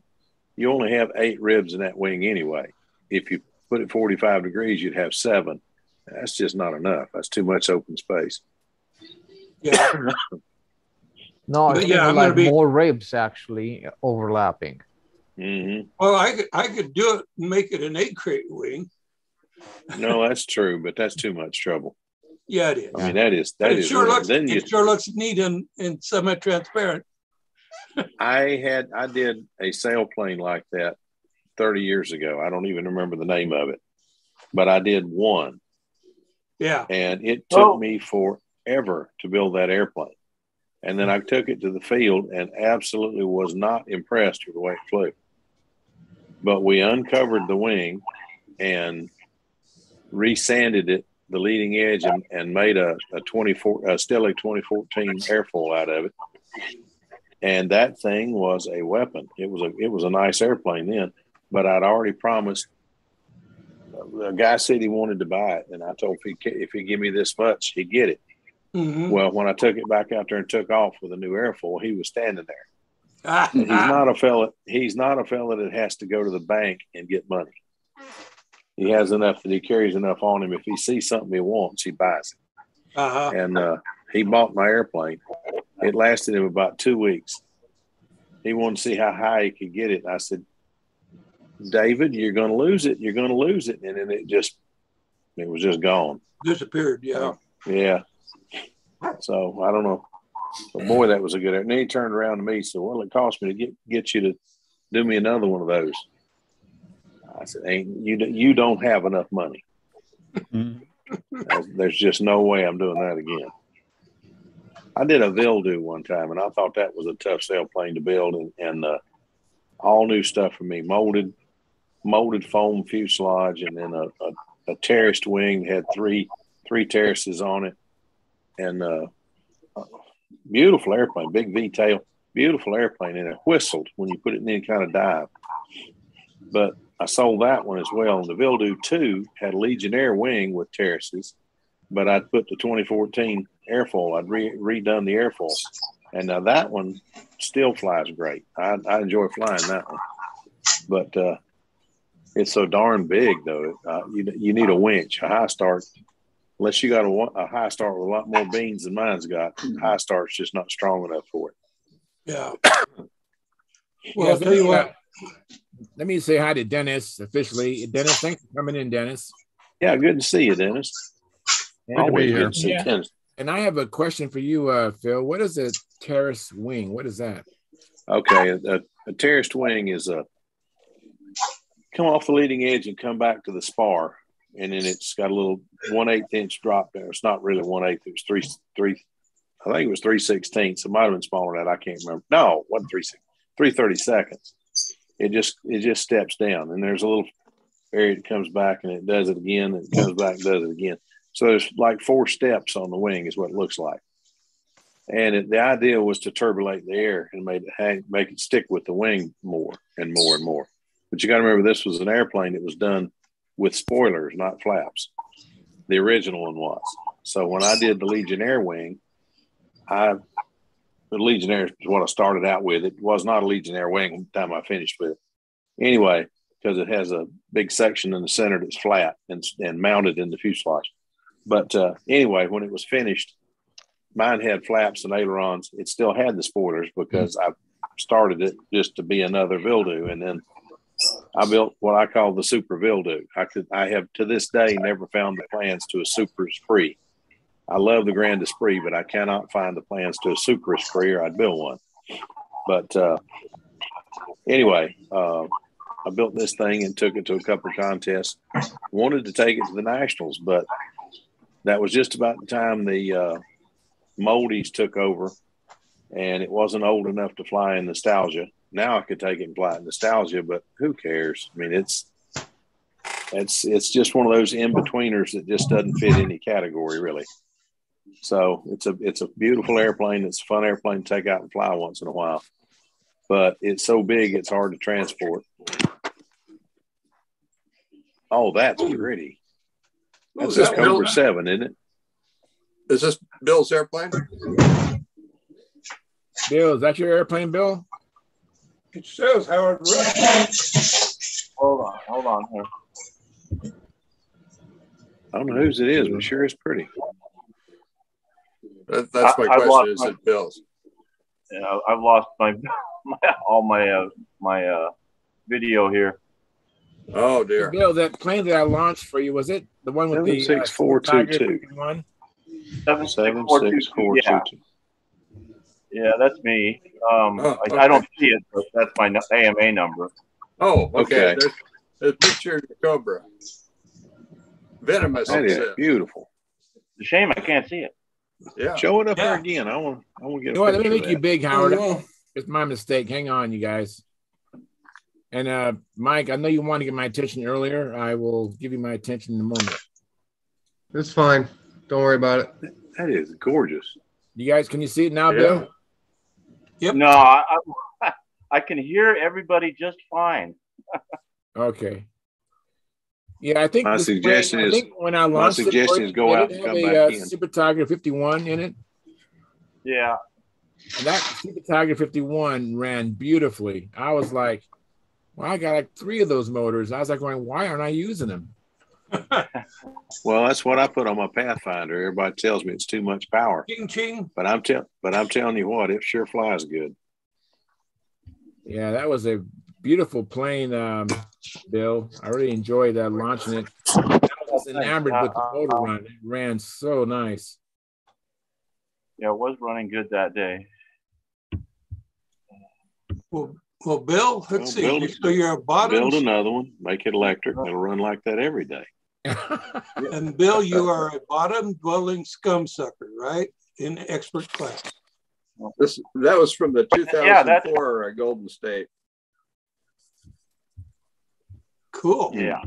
It's a nice looking airplane, Bill. It really thanks. is. I need to build a new one. Don't we all? Don't we all? Hey, I finally today, except for putting a control horn on it that but I have no idea where I've mislaid it. I finally finished something. I finished my Ringmaster finally. I'll show y'all as soon as I get it actually finished. And it's the best looking Ringmaster I've ever had. And I think I've always had at least one Ringmaster. This is the best looking one I've ever had. Now the question, will it fly? Yeah. Yes. Did you use that water-based paint? No, I'd already started it with a transparent A-line dye over. You put polyspan on the wings, then you put 4 coats of clear on that. Then you mix A-line dye in thinner, and you spray the thinner on the plane, and then you put 4 coats of clear over top of that. I used Ultra Clear. I used Ultra Clear, and it did not build near as much as near what it normally does. Probably won't use Ultra Clear again because it just doesn't build. You know how the finishes, it builds up and you see that shine on top. And even if it doesn't really shine, you can see the clear, and you can 6, 8, 1200 sand it and then swirl remove it, and you can make the thing shine. Well, there's not enough there to shine it. I started trying to polish it. I tried to sand it with 600, and I hit the black line one time, and I said, well, that's enough of that. So I prepared the black line and prepared the clear coat right there and missed it in where it doesn't show. And it is what it is. I mean, it's a Ringmaster. It's not a front row Pampa plane. It's I wanted it to be as nice as I could, and I did what I could, but that Ultra Clear, I won't use that again.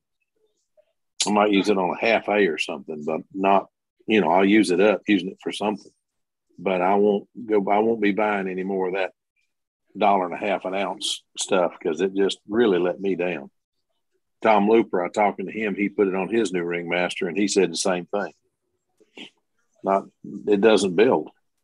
Now, who makes that Ultra Clear? It's we got it through Brodat. Oh, you mean the Crystal Clear?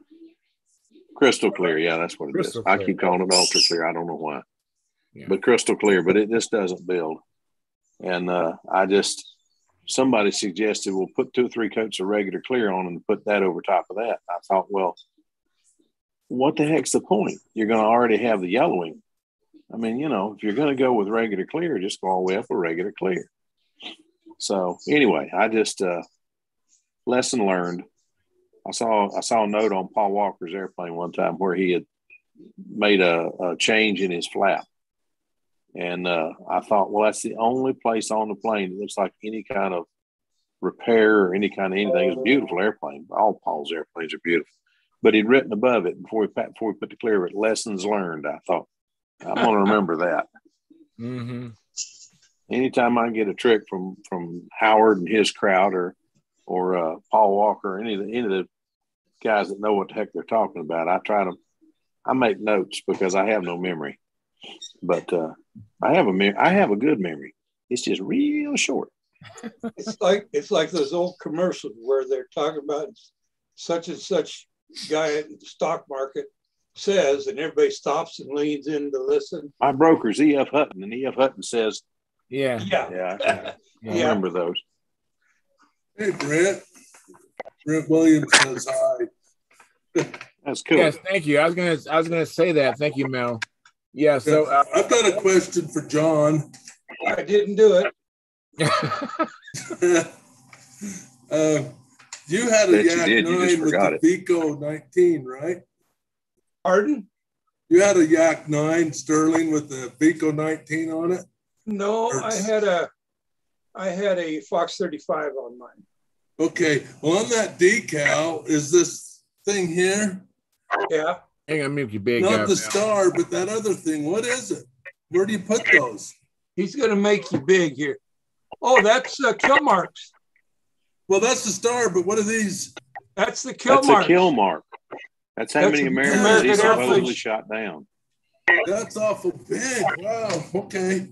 That goes under the footholds or something. I don't know.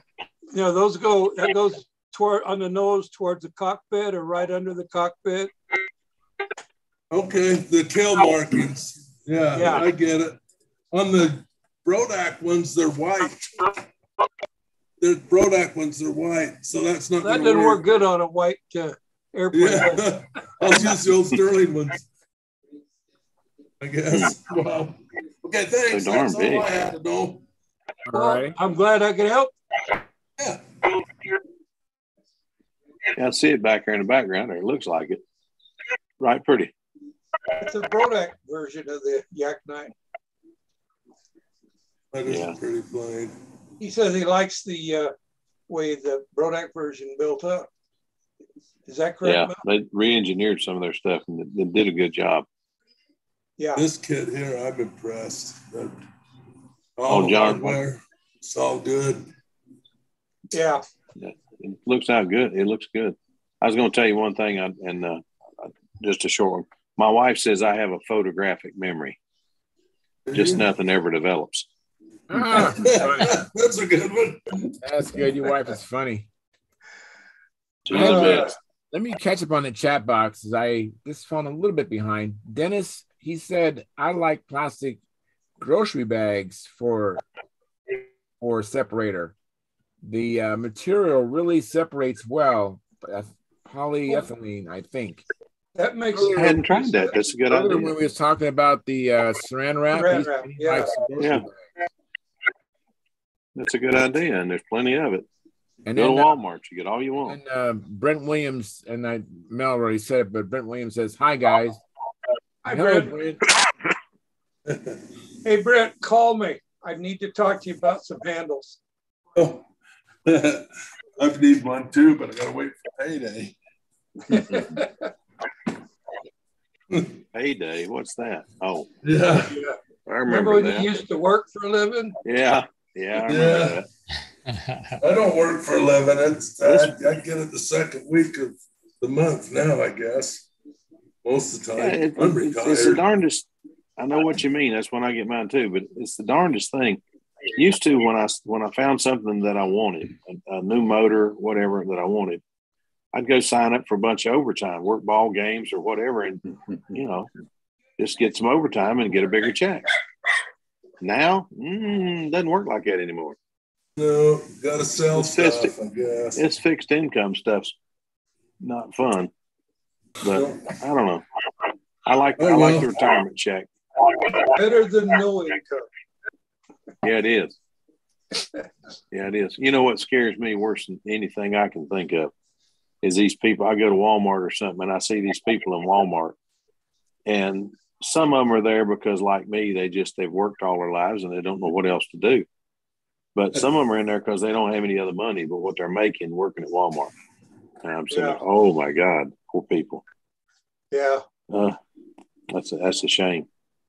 Hey, Steve. Thanks for coming in, Steve. I've been 4 weeks now without my truck, and I'm telling you what, I called today, and he says, no, not today. Guys, I'm gonna go. I'm tired. All right, Tryon. Hey, thanks for coming in, Tryon, and good work on your moles. Looking great. Can't wait to see how some real parts. Yeah. Tryon, take care of yourself, buddy. Yeah. Yeah. Hopefully soon. I'll call you and aggravate you one of these first days. I'm so busy getting ready for Thanksgiving. I haven't had time to do anything. But I'll get up with you and try to aggravate you. Try to stay out of trouble and have a good one. Yeah. Good night, guys. I sent a note to Tim asking him what he did with his tut. So I'll report to you next time. All right. Is anybody going to fly on Friday after Thanksgiving instead of going to the Black Friday sales? That's what I'm planning on doing. That's what I'm hoping to do. Yeah, I plan on it. I'm building a set of skis right now. Steve's back. Steve's back. Good deal. Snuck in, didn't he? I'm going to bring him down and let Dennis try him out. I'm going to set my car and watch. Oh, Lord. Well, I tell you what, I'm planning on doing Friday or Saturday, whenever we get to go fly. I'm going to take mine out there and get Tom Looper to fly it for me because I still can't fly it. But I've been working on this thing so darn long, I want to see it go around in circles. What one's that? My new Ringmaster. Just a Ringmaster. Just a conventional Ringmaster because I have 3 now. Ringmaster 576, and a Ringmaster 576D. So I was going to do a little show and tell. Dennis told me about these, and they're called Vi-Fly Store Safe. You plug it into your battery, and it has a little heat sink on it and some kind of computer chip. It only takes it down 1 watt an hour, but I tried it. I charged the battery, let it bring it. It took I don't know. I fell asleep and stuff. So when I woke up, it was done. But it brought it down to 3.82 volts per cell. So and some were 8.1, 2 or 8.1, 2 or 8.2. So it was pretty close to 3.8, but yeah. And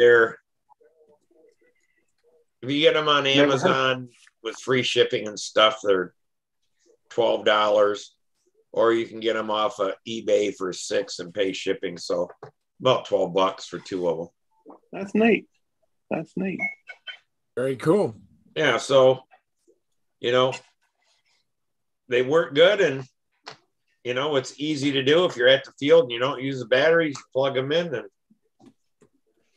and they'll start recharging automatically and bring them down to I'll where. have to have some of those. Yeah, save you an hour when you get home just charging them.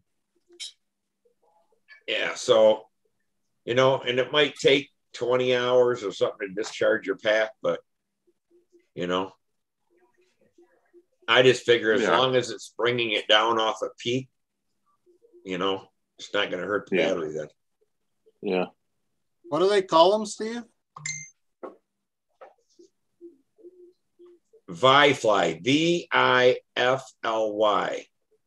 Store Safe. Vi-Fly Store Safe. That's new to me. I've never heard of that. That's cool. Just go on Amazon and look up LiPo dischargers, and they also make a set of a different device called the LiPo Killer, which does just that.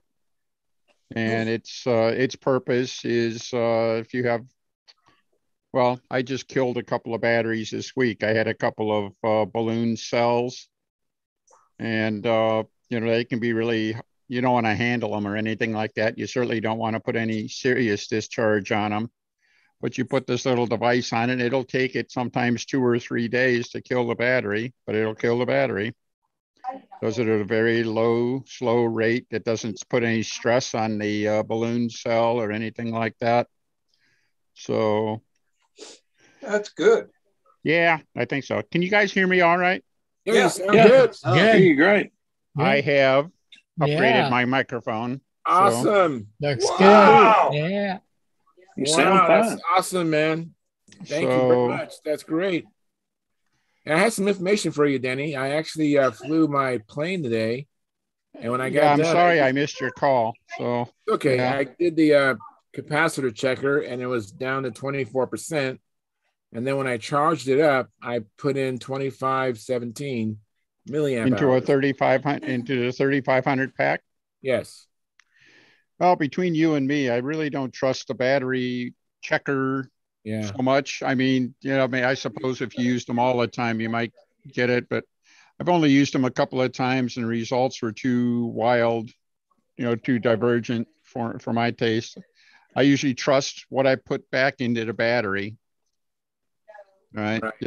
That's how much I know I used, but that's good news. Those batteries will last a long time, using 25 out of a 35 for a full flight.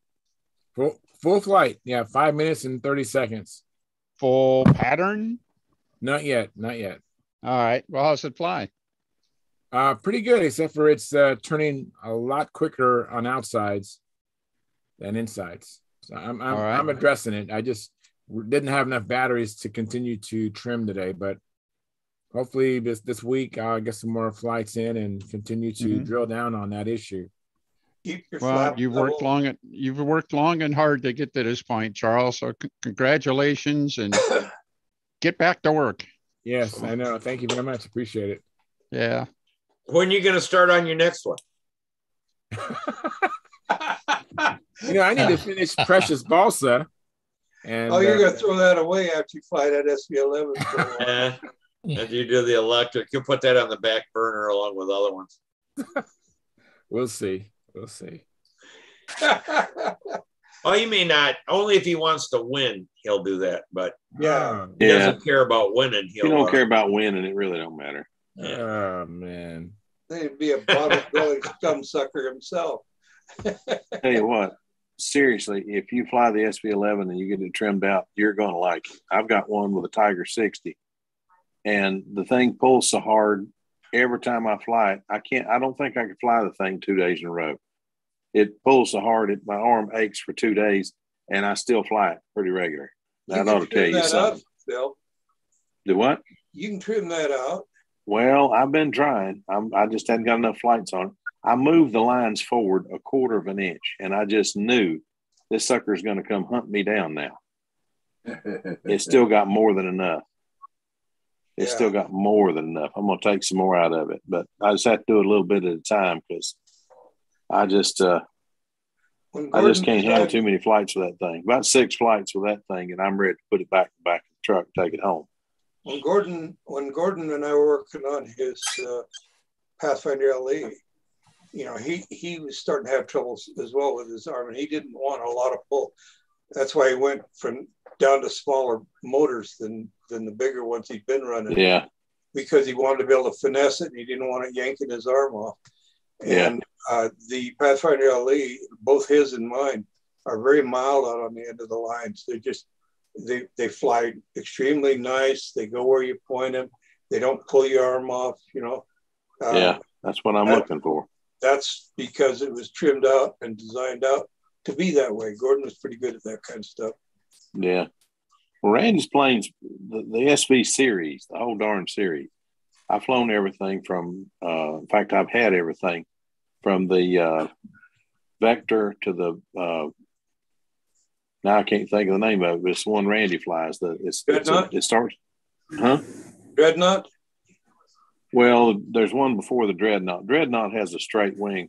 Randy's airplane, it's not Vector, it's Vectra, I think, has an elliptical wing, an elliptical foam wing. I have one of those.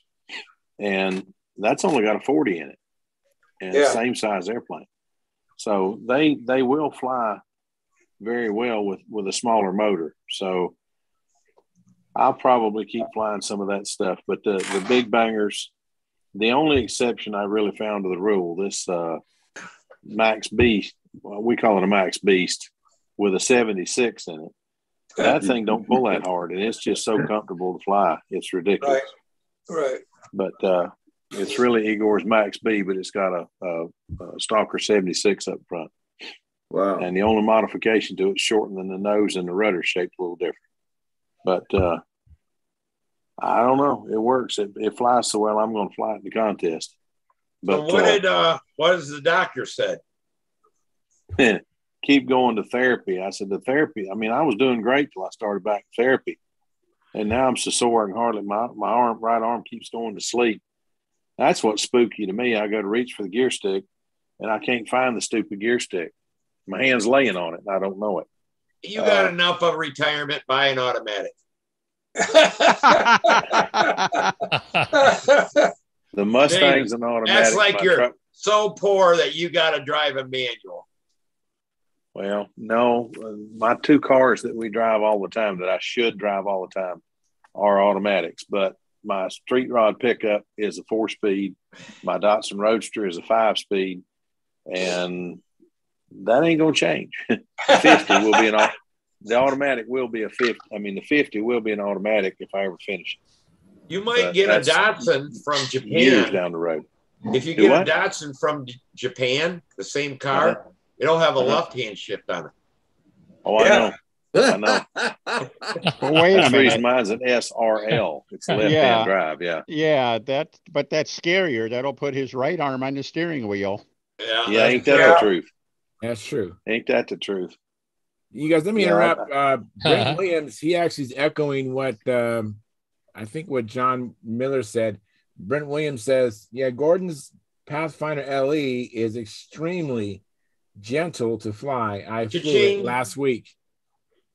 Yeah, I'd love to fly that thing one time. The LE, I want to fly an LE and I want to fly the twin. I want a twin so bad. You'll like the twin. Yeah. There's a guy that owns it now. I have one. You do? Yeah. It ain't together all the way, just the fuselage. But yeah, I got one. Are you building yours electric or? Yes. I think that's one of them. What motors you gonna put on it? I don't know. I don't know yet either. I need to get the wing built first. I thought you were a little further along than that. No. Then he modified a Pathfinder R into twin. So what engine did you use on it, or what motors did you use on it, Danny?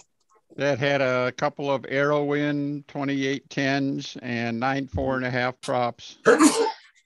So, and you use 9.4s on the twin that you built with the 15s. Is that the same wing as the ARF? Yep. Okay, so I had the same props as you had, right? 9.4. You had 9-inch props on it, right? 9.4s, yeah. Yeah. So. Wow. Yeah, I originally flew it with bigger motors and 10.6s, and it was kind of spooky. The 10-inch props just manhandled the airplane. With the 9s on it, it flew a lot better. So, Mike, did you ever show your pictures? No, I was just getting ready to pull them up here, but I had something else to share. I was kind of waiting for you to come in on that too. Hang on. Steve was going to be here Friday and he missed it. I was not feeling well Friday, and I don't know. Oh, I know, but John Tate was on here. Yeah, I know. Steve came in late. I was wishing he'd be on tonight. Yeah, he came in late. Steve was in there late. Yeah, I come in late.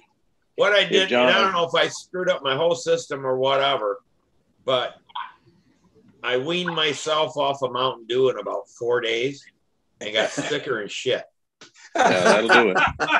That'll do it. So now you get used to that much coffee, that much caffeine, and that I much had to go back. Sugar. I'm feeling a lot better, but I cut down to just one a day. So, you drink a whole 2 liter a day? Jeez, son, ain't no way. Well, the doctor said you got to drink so much water a day, so I did, and I just like it flavored.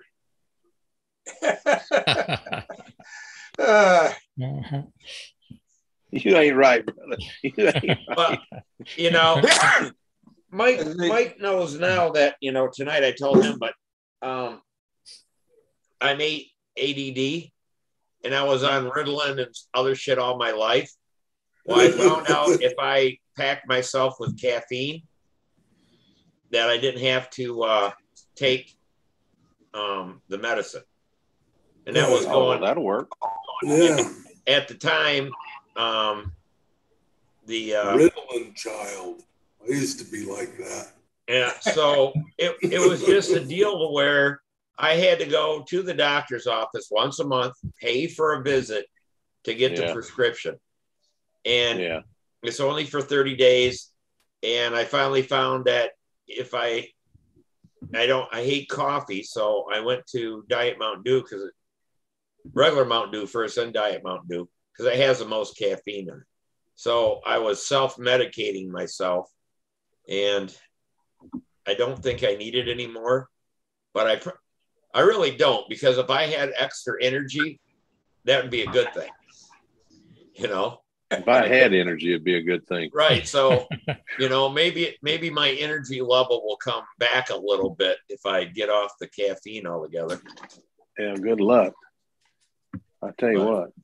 So my thinking is I'll do this for a couple weeks, and then I'll go down to a 1 liter bottle and do that for a couple weeks, and then just try to get right off it then. Wow. You're a tough cookie, I'm telling you.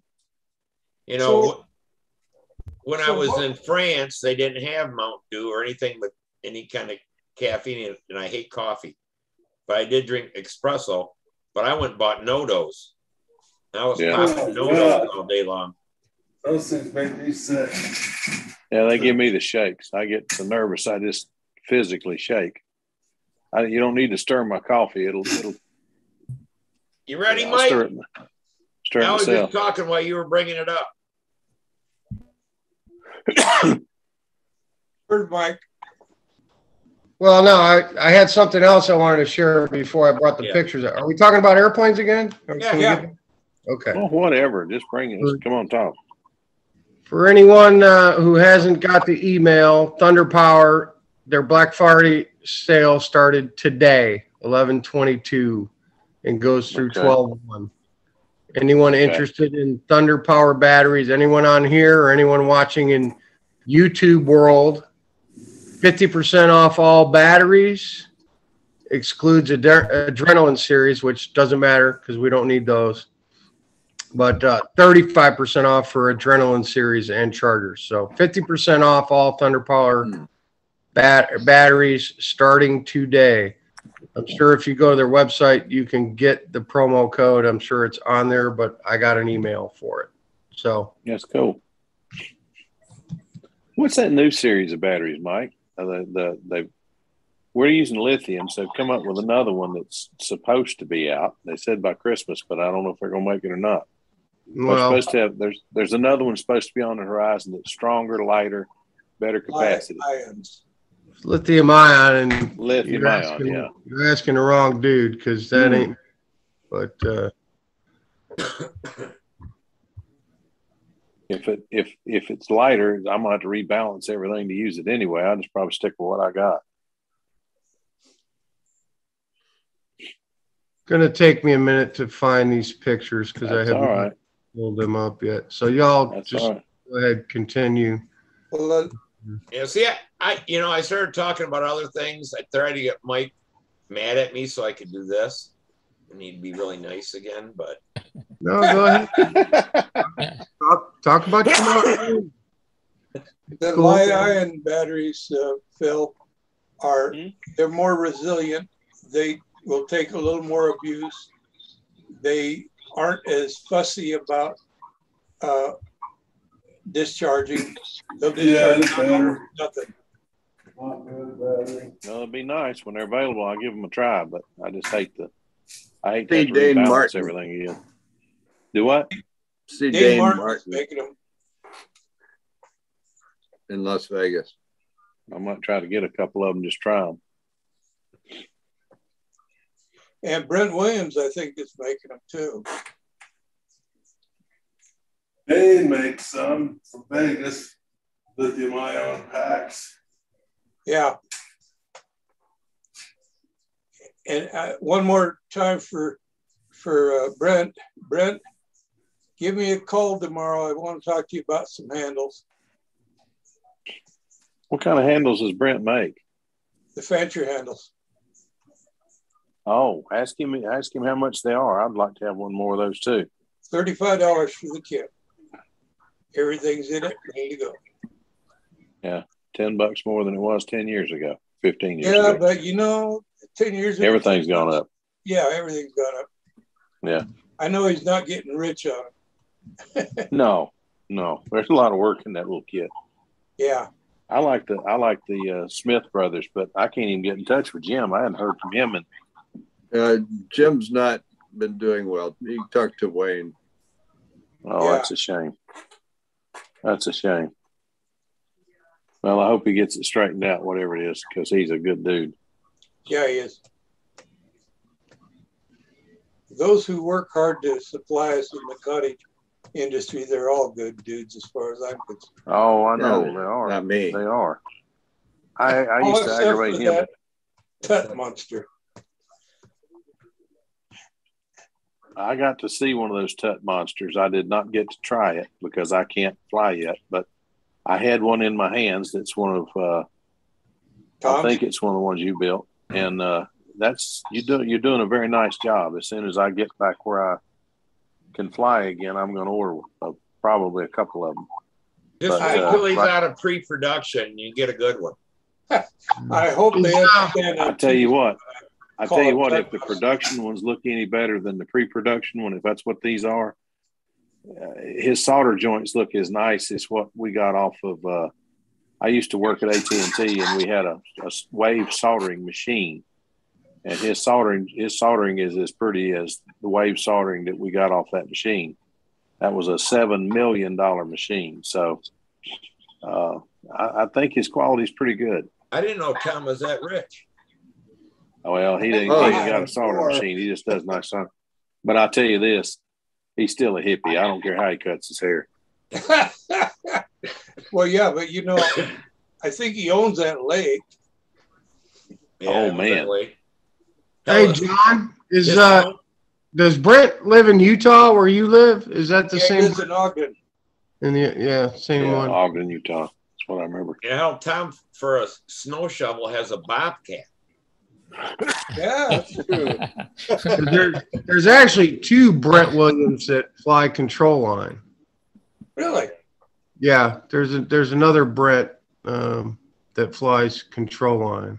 Where's he at? Well, I'd have to go back and look. But this is Brent with an N, the Utah one. Yeah. His brother's name is Curtis. He's also Curtis Williams. He flies control line. I think I met him. Yeah. I think. I'm not sure. Seems like he was at the contest at he might have been New Mexico, about 20 years ago. If Brent, he's out there watching tonight, I know he is. I just want to send my condolences to him. He lost his mother today. So. Sorry to hear that. Yeah, that's sad. Oh my goodness. That's why I wanted to make sure which Brent we were talking about, because yeah, I had to double check. I'm glad you did. I had no idea. Condolences to you and your family. You bet. In Spain. Yeah, us as well. I tell you what, John, you're gonna make me have to build one of those darn things. Which ones? That pretty one that's over your head. Oh, you like that? The eagle. I like that eagle. Gerke's wings always look so beautiful, but the fuselage looks so, on the picture and on the plans, the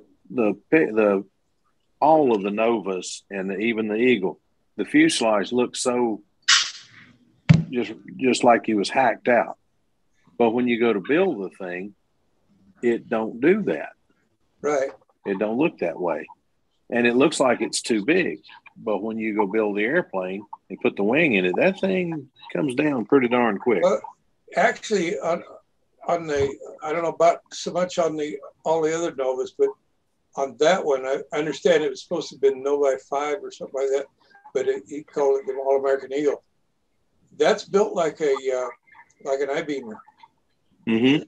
You know, and it's set up to build like an I-beamer, but the ribs are cut to slide on the spar. And what I did, the plan, the original plan, the published plan, has just literally a I-beam. I think it's 3/16 inch thick, something like that. Or well, we went and I went ahead and we put a 1/8 inch flat I-beam in there, but then I put 1/8 by, it's either 3/8, I think it's 1/8 by 3/8 caps on it. So it is a real true I-beam. Yeah. Okay, and the ribs slide right on there. And yeah, that's what I think I'll do. Spacing up for it, and they slide right on, but it is an I-beam.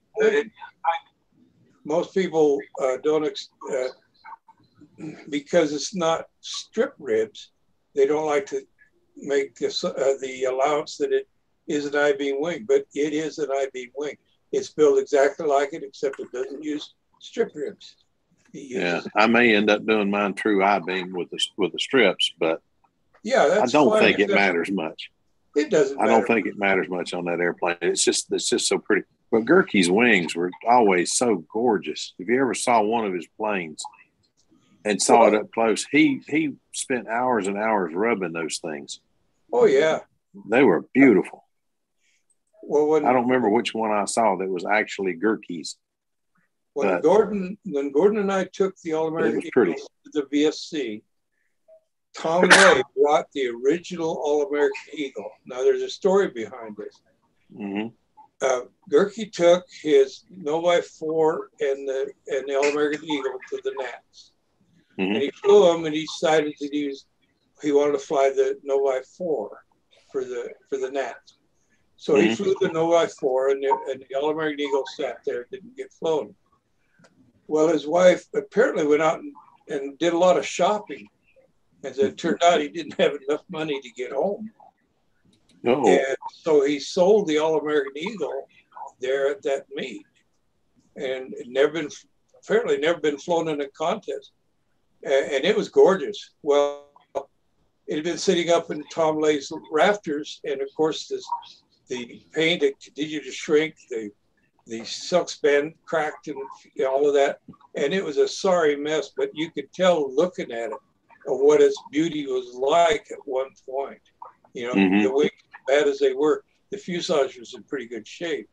And you could see into the wing, you know, and that it was well built.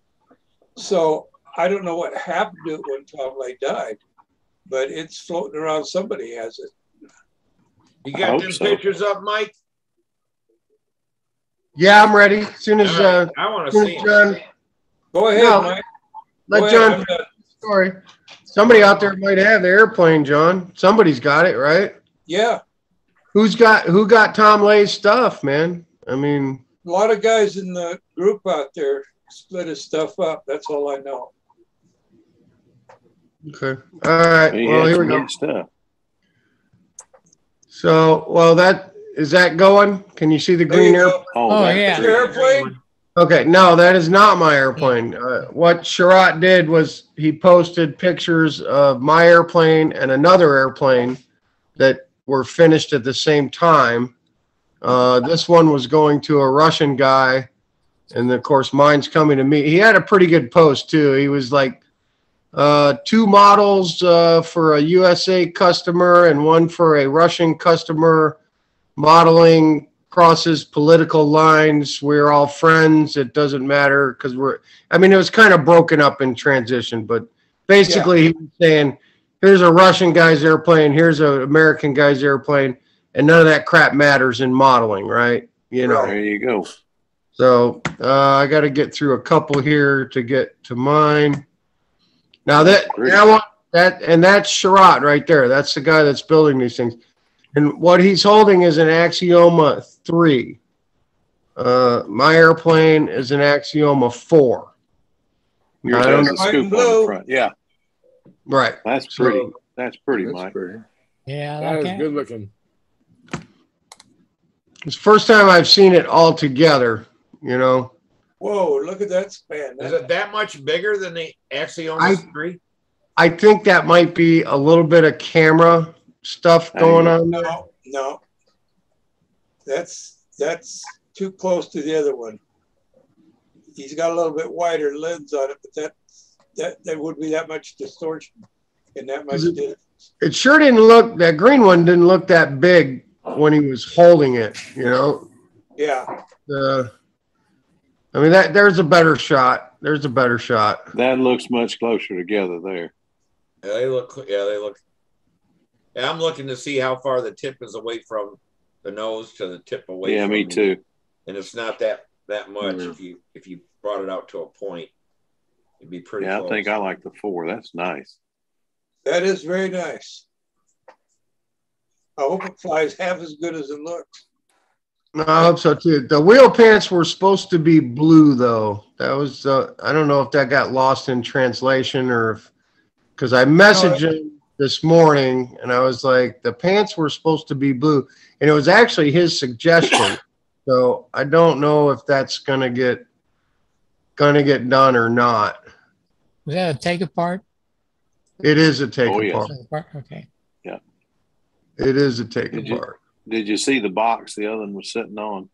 That's the box it comes in. Except you won't believe how wrapped up it is when you get it.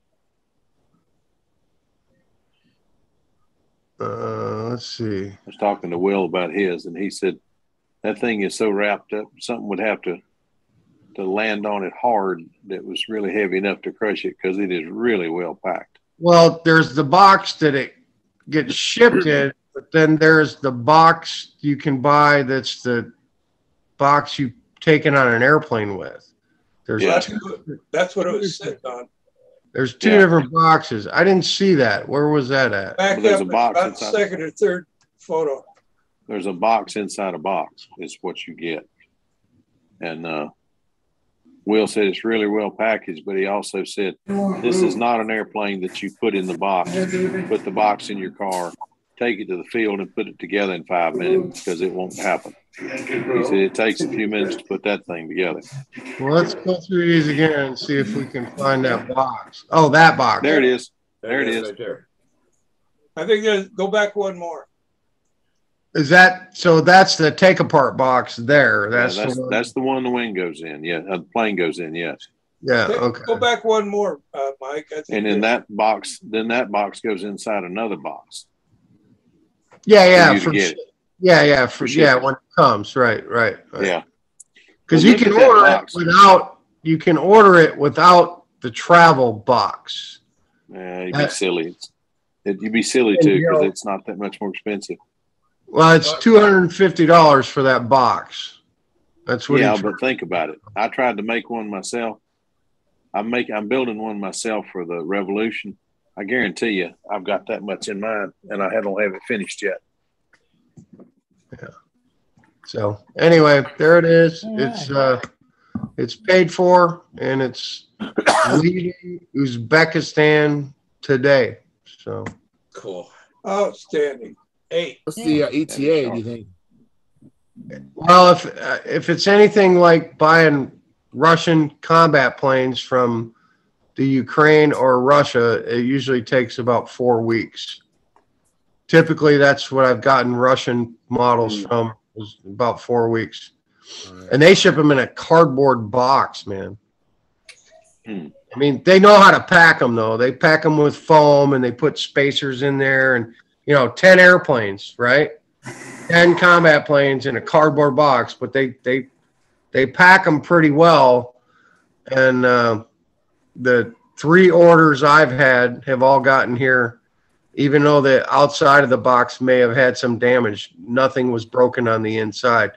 And Andy Miner got some stuff last year the box looked like hell. It was terrible shape. But the airplanes were fine. Everything inside was still there. So. What about that one where you wound up buying the planes back that somebody stolen them or something? Yeah. We got those back to the rightful owner. Those were Radek's airplanes. They call him Ram Ram. He made the team in, help me out, Howard, in 19, right? Yeah, he's on the current team, isn't he? Yeah. So he made it in 19 for the 2020, and then his airplanes disappeared like a fart in the wind. They got stolen out of the mail. He ordered a bunch of planes, and they got stolen. And Dave Morris found them on a farm auction site in Chattanooga. And Dave bid on the airplanes and won the bid for $25. This was 18 airplanes. Wow. This is 18 airplanes. And these were from Moldova, I think, where Tryon is from, too. These were the big Ackerman type F-2D airplanes. These weren't Russians. These were from Moldova. Somebody builds them over there. Tryon is from Romania. Romania, right. That's right. I thought he was from the Czech Republic. No, he's from Romania. He's from Romania. Oh, okay. The only place where Latin is still the official language. Dave. What is? Latin is still the official language in Romania. Yeah. Anyway, Dave won the airplanes on the farm auction site for $25, but the guy wanted $600 to ship them. So he asked if there was anyone around that could drive to Chattanooga and pick these airplanes up. And I was like, I'm 2 hours away. I can go do it, you know? So we arranged that. I drove 2 hours to Chattanooga. I came in. I had all the info from Dave, who won the auction. I picked up the 18 airplanes. I turned around and drove home. You know, it was a four hours out of my day, 2 hours there, 2 hours back. And then when Radek went to the Nats this year, he stopped in Nashville with his son. Him and his son spent the night at my house because they're coming out of Miami, Florida. That's where Radek lives, in Miami, right? Wow. But, you know, yeah, this was, you know, $1,500 worth of airplanes or something, man. It was a crazy amount of planes. So him and his son stopped in Nashville. They spent the night. Got him. I gave him his airplanes, and he put them in his car, and he went to the Nats, and I'm pretty sure he bolted some motors on some of those planes and flew them at the Nats. But he got his 18 airplanes back. Oh, that's a great story. Really. Yeah. Usually when they're gone like that, they never show up again. Yeah. I don't know what happens to them because people obviously that stole them don't know how to fly them. No, they don't. And how they ended up, I mean, like I said, you know, Dave paid $25 to get them. It cost me, you know, a half a tank of gas in my wife's car to go get them and bring them back here. And Radek, he bought me a beer, so we're even. There you go. Who wouldn't do that for somebody else? You know, wouldn't you drive 2 hours to recover stolen airplanes from somebody? And I don't know this guy from Adams House Cat. I never met him before in my life, you know, but he had some high dollar airplanes stolen and he's in the community. So why wouldn't you help him out? You know? Well, he's another modeler, so we got to do what we can. Yeah. Because boy, we are a dying great breed. What happened to that fella in Las Vegas that got all his stuff stolen? Nothing yet. Nothing yet? No, Petey had, that makes me want to throw up, man. Something happened recently? Yeah. Yeah, like 4 weeks ago. Pete Athens had all his stuff stolen out of his car at the hotel room. Half-A combat planes, F-2D combat planes. Oh, no. With motors. He was for his dog. Yeah. He had his dog with him, and they took everything he had for his dog also. Yeah. Wow, that's just somebody looking for some quick buck. Exactly. Exactly. It's just a shame. Out in the boondocks. That's the reason when I travel, I carry a pistol. It's not so much for it's just I see somebody cleaning somebody out like that, I'm going to shoot them. Yeah. Well, that's pretty harsh. Out in the boondocks where we were flying. It's just the way I am. I can't stand a thief. I don't know if I'd thief or a liar. Life in jeopardy over property. I don't think I'd shoot anyone over stolen property. Oh, well, I'll give them a chance to hold still till the police get here. But you try to run or look like you're going to shoot something at me, I don't miss. At least not very darn often. Yeah, I'm not shooting anyone unless they're going to kill me. Because you're going to cut the. No, I just want to catch up on the chat box. Oh boy. Okay. Paul Taylor, he says, "Can you please post that in the amp up section, Mike, regarding the deal that Thunder Power is going on?" That's what his request is. Just go to Thunder Power's website. I mean, that's all you got to do, man. Yeah, I just got thunderpower.com. Yeah, I mean, I will. I'll put it in the amped up section, but and anyone who was listening, just go to Thunder Power's website. I went there and it was all there. I just went there. It's all there. Okay. It's all there. It's easy. And then Brent Williams goes on to say, Dane Martin is the guy for lithium ion. I just make them for myself. Oh. So that explains that. And then Brent Williams goes on to say, "I'll call you tomorrow about the Fancher handles, John." Thank you.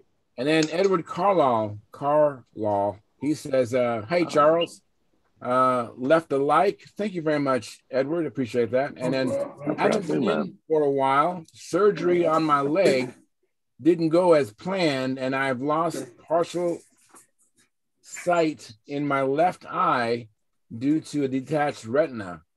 Oh my goodness. Everybody. I'm so sorry to hear about that, Ed. And sorry, Ed. You guys remember Ed Carlisle? He was working on his house. You know, he was trying to get back into modeling, but he was busy working on his house. You guys remember him? Yes. Yeah, we remember Ed. Okay, and then Brent member here for a while. Yeah, and then, a shame. Then Brent Williams says, "Thanks for the kind words. It's rough." This is regarding a guy who just lost his mom. So, yeah. Anyways, I'm all caught up, and I do remember those days. Oh wow, it's 9:13. I didn't mean to go this long. Anyways, you guys want to finish up your last things, and then we'll end the live stream. I'm done. All righty. And I like your virtual background, Denny. Yeah. Well, hey, I had to copy John. What can I say? John got. All right. Wait, what's Denny got? Where's Denny at? I can't see Denny. Oh, look at that. That is cool. Wow. He's sitting there with his earphones. That looks like Mr. Dick launching you. Wesley Dick is his flying buddy. That's it. That's Wes's launching. And Phil, I believe you were standing just behind all of this on this flight. I sure was. I think I wasn't going to miss that airplane. I wasn't going to miss that thing going up. I saw it going that way, and I said, "I'm going to go watch Dennis."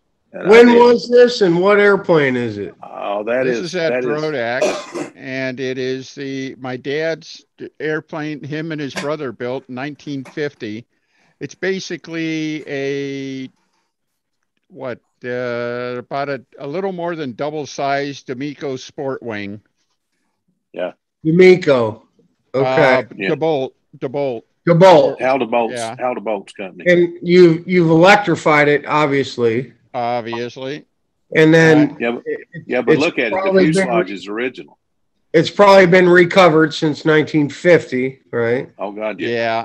This is a new build. We did have Dad's original airplane, but the thing was built in 1950, so nobody wanted to trust that. So yeah. And is that 2019? Is that old time? Yeah, it's old time stunt. That 2016, wasn't it? 15 sounds right. Yeah. I saw you fly that plane there, Denny, in 2000. It was incredible. Mm-hmm. I couldn't believe the sound of it. It flies really, really well. It's a 78-inch, 1,100 square inch airplane, and it flies like a trainer. But did you take it there more than once, or just the one time? Yeah, I've taken it there twice. Okay, maybe been the second time that I've seen it. Yeah. It was incredible. I'm telling you, that thing was something else. And your daddy the whole time was standing there beaming from ear to ear. Mm-hmm. Art was having a ball.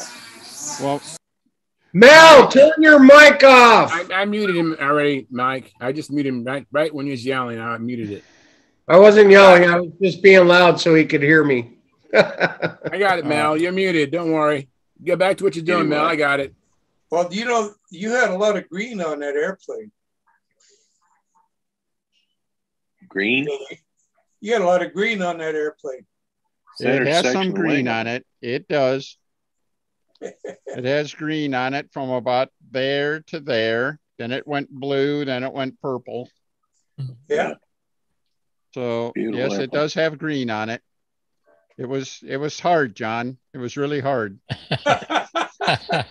What else do you do between the yellow and the blue? I mean, it had to be done. So got the spectrum in there. That's it. How are these guys getting these tricky backgrounds? That's what I want to know. Is that Yeah, you just go down here to let me see, where is it at? It's on upper your right hand corner, 3 dots. Well, that's pretty slick.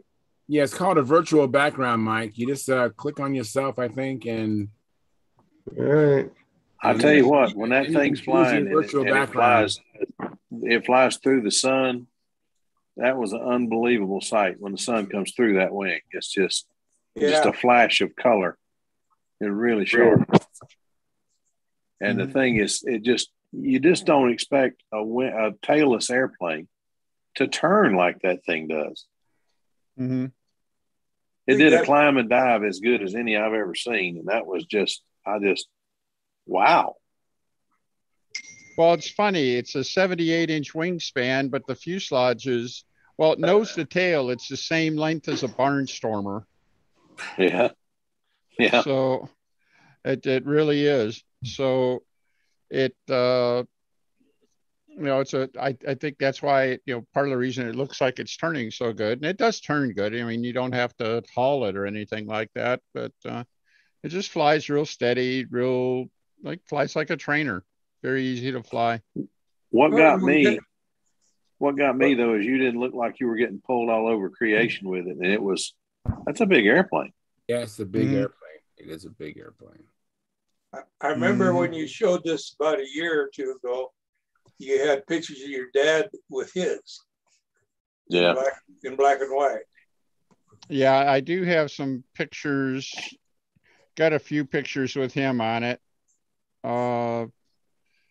I could find those here someplace. Hang on a second. Would you mind if we do that in the after party? Because it's yeah, we could do that whenever. All right, so you guys, thank you very much for coming in. It's Monday evening, and those are usually a little bit slower. And we had as many as I'm trying to find our highest amount, but not that many viewers. I'm seeing like 14 viewers. We have 18 likes, so I think people came in and out.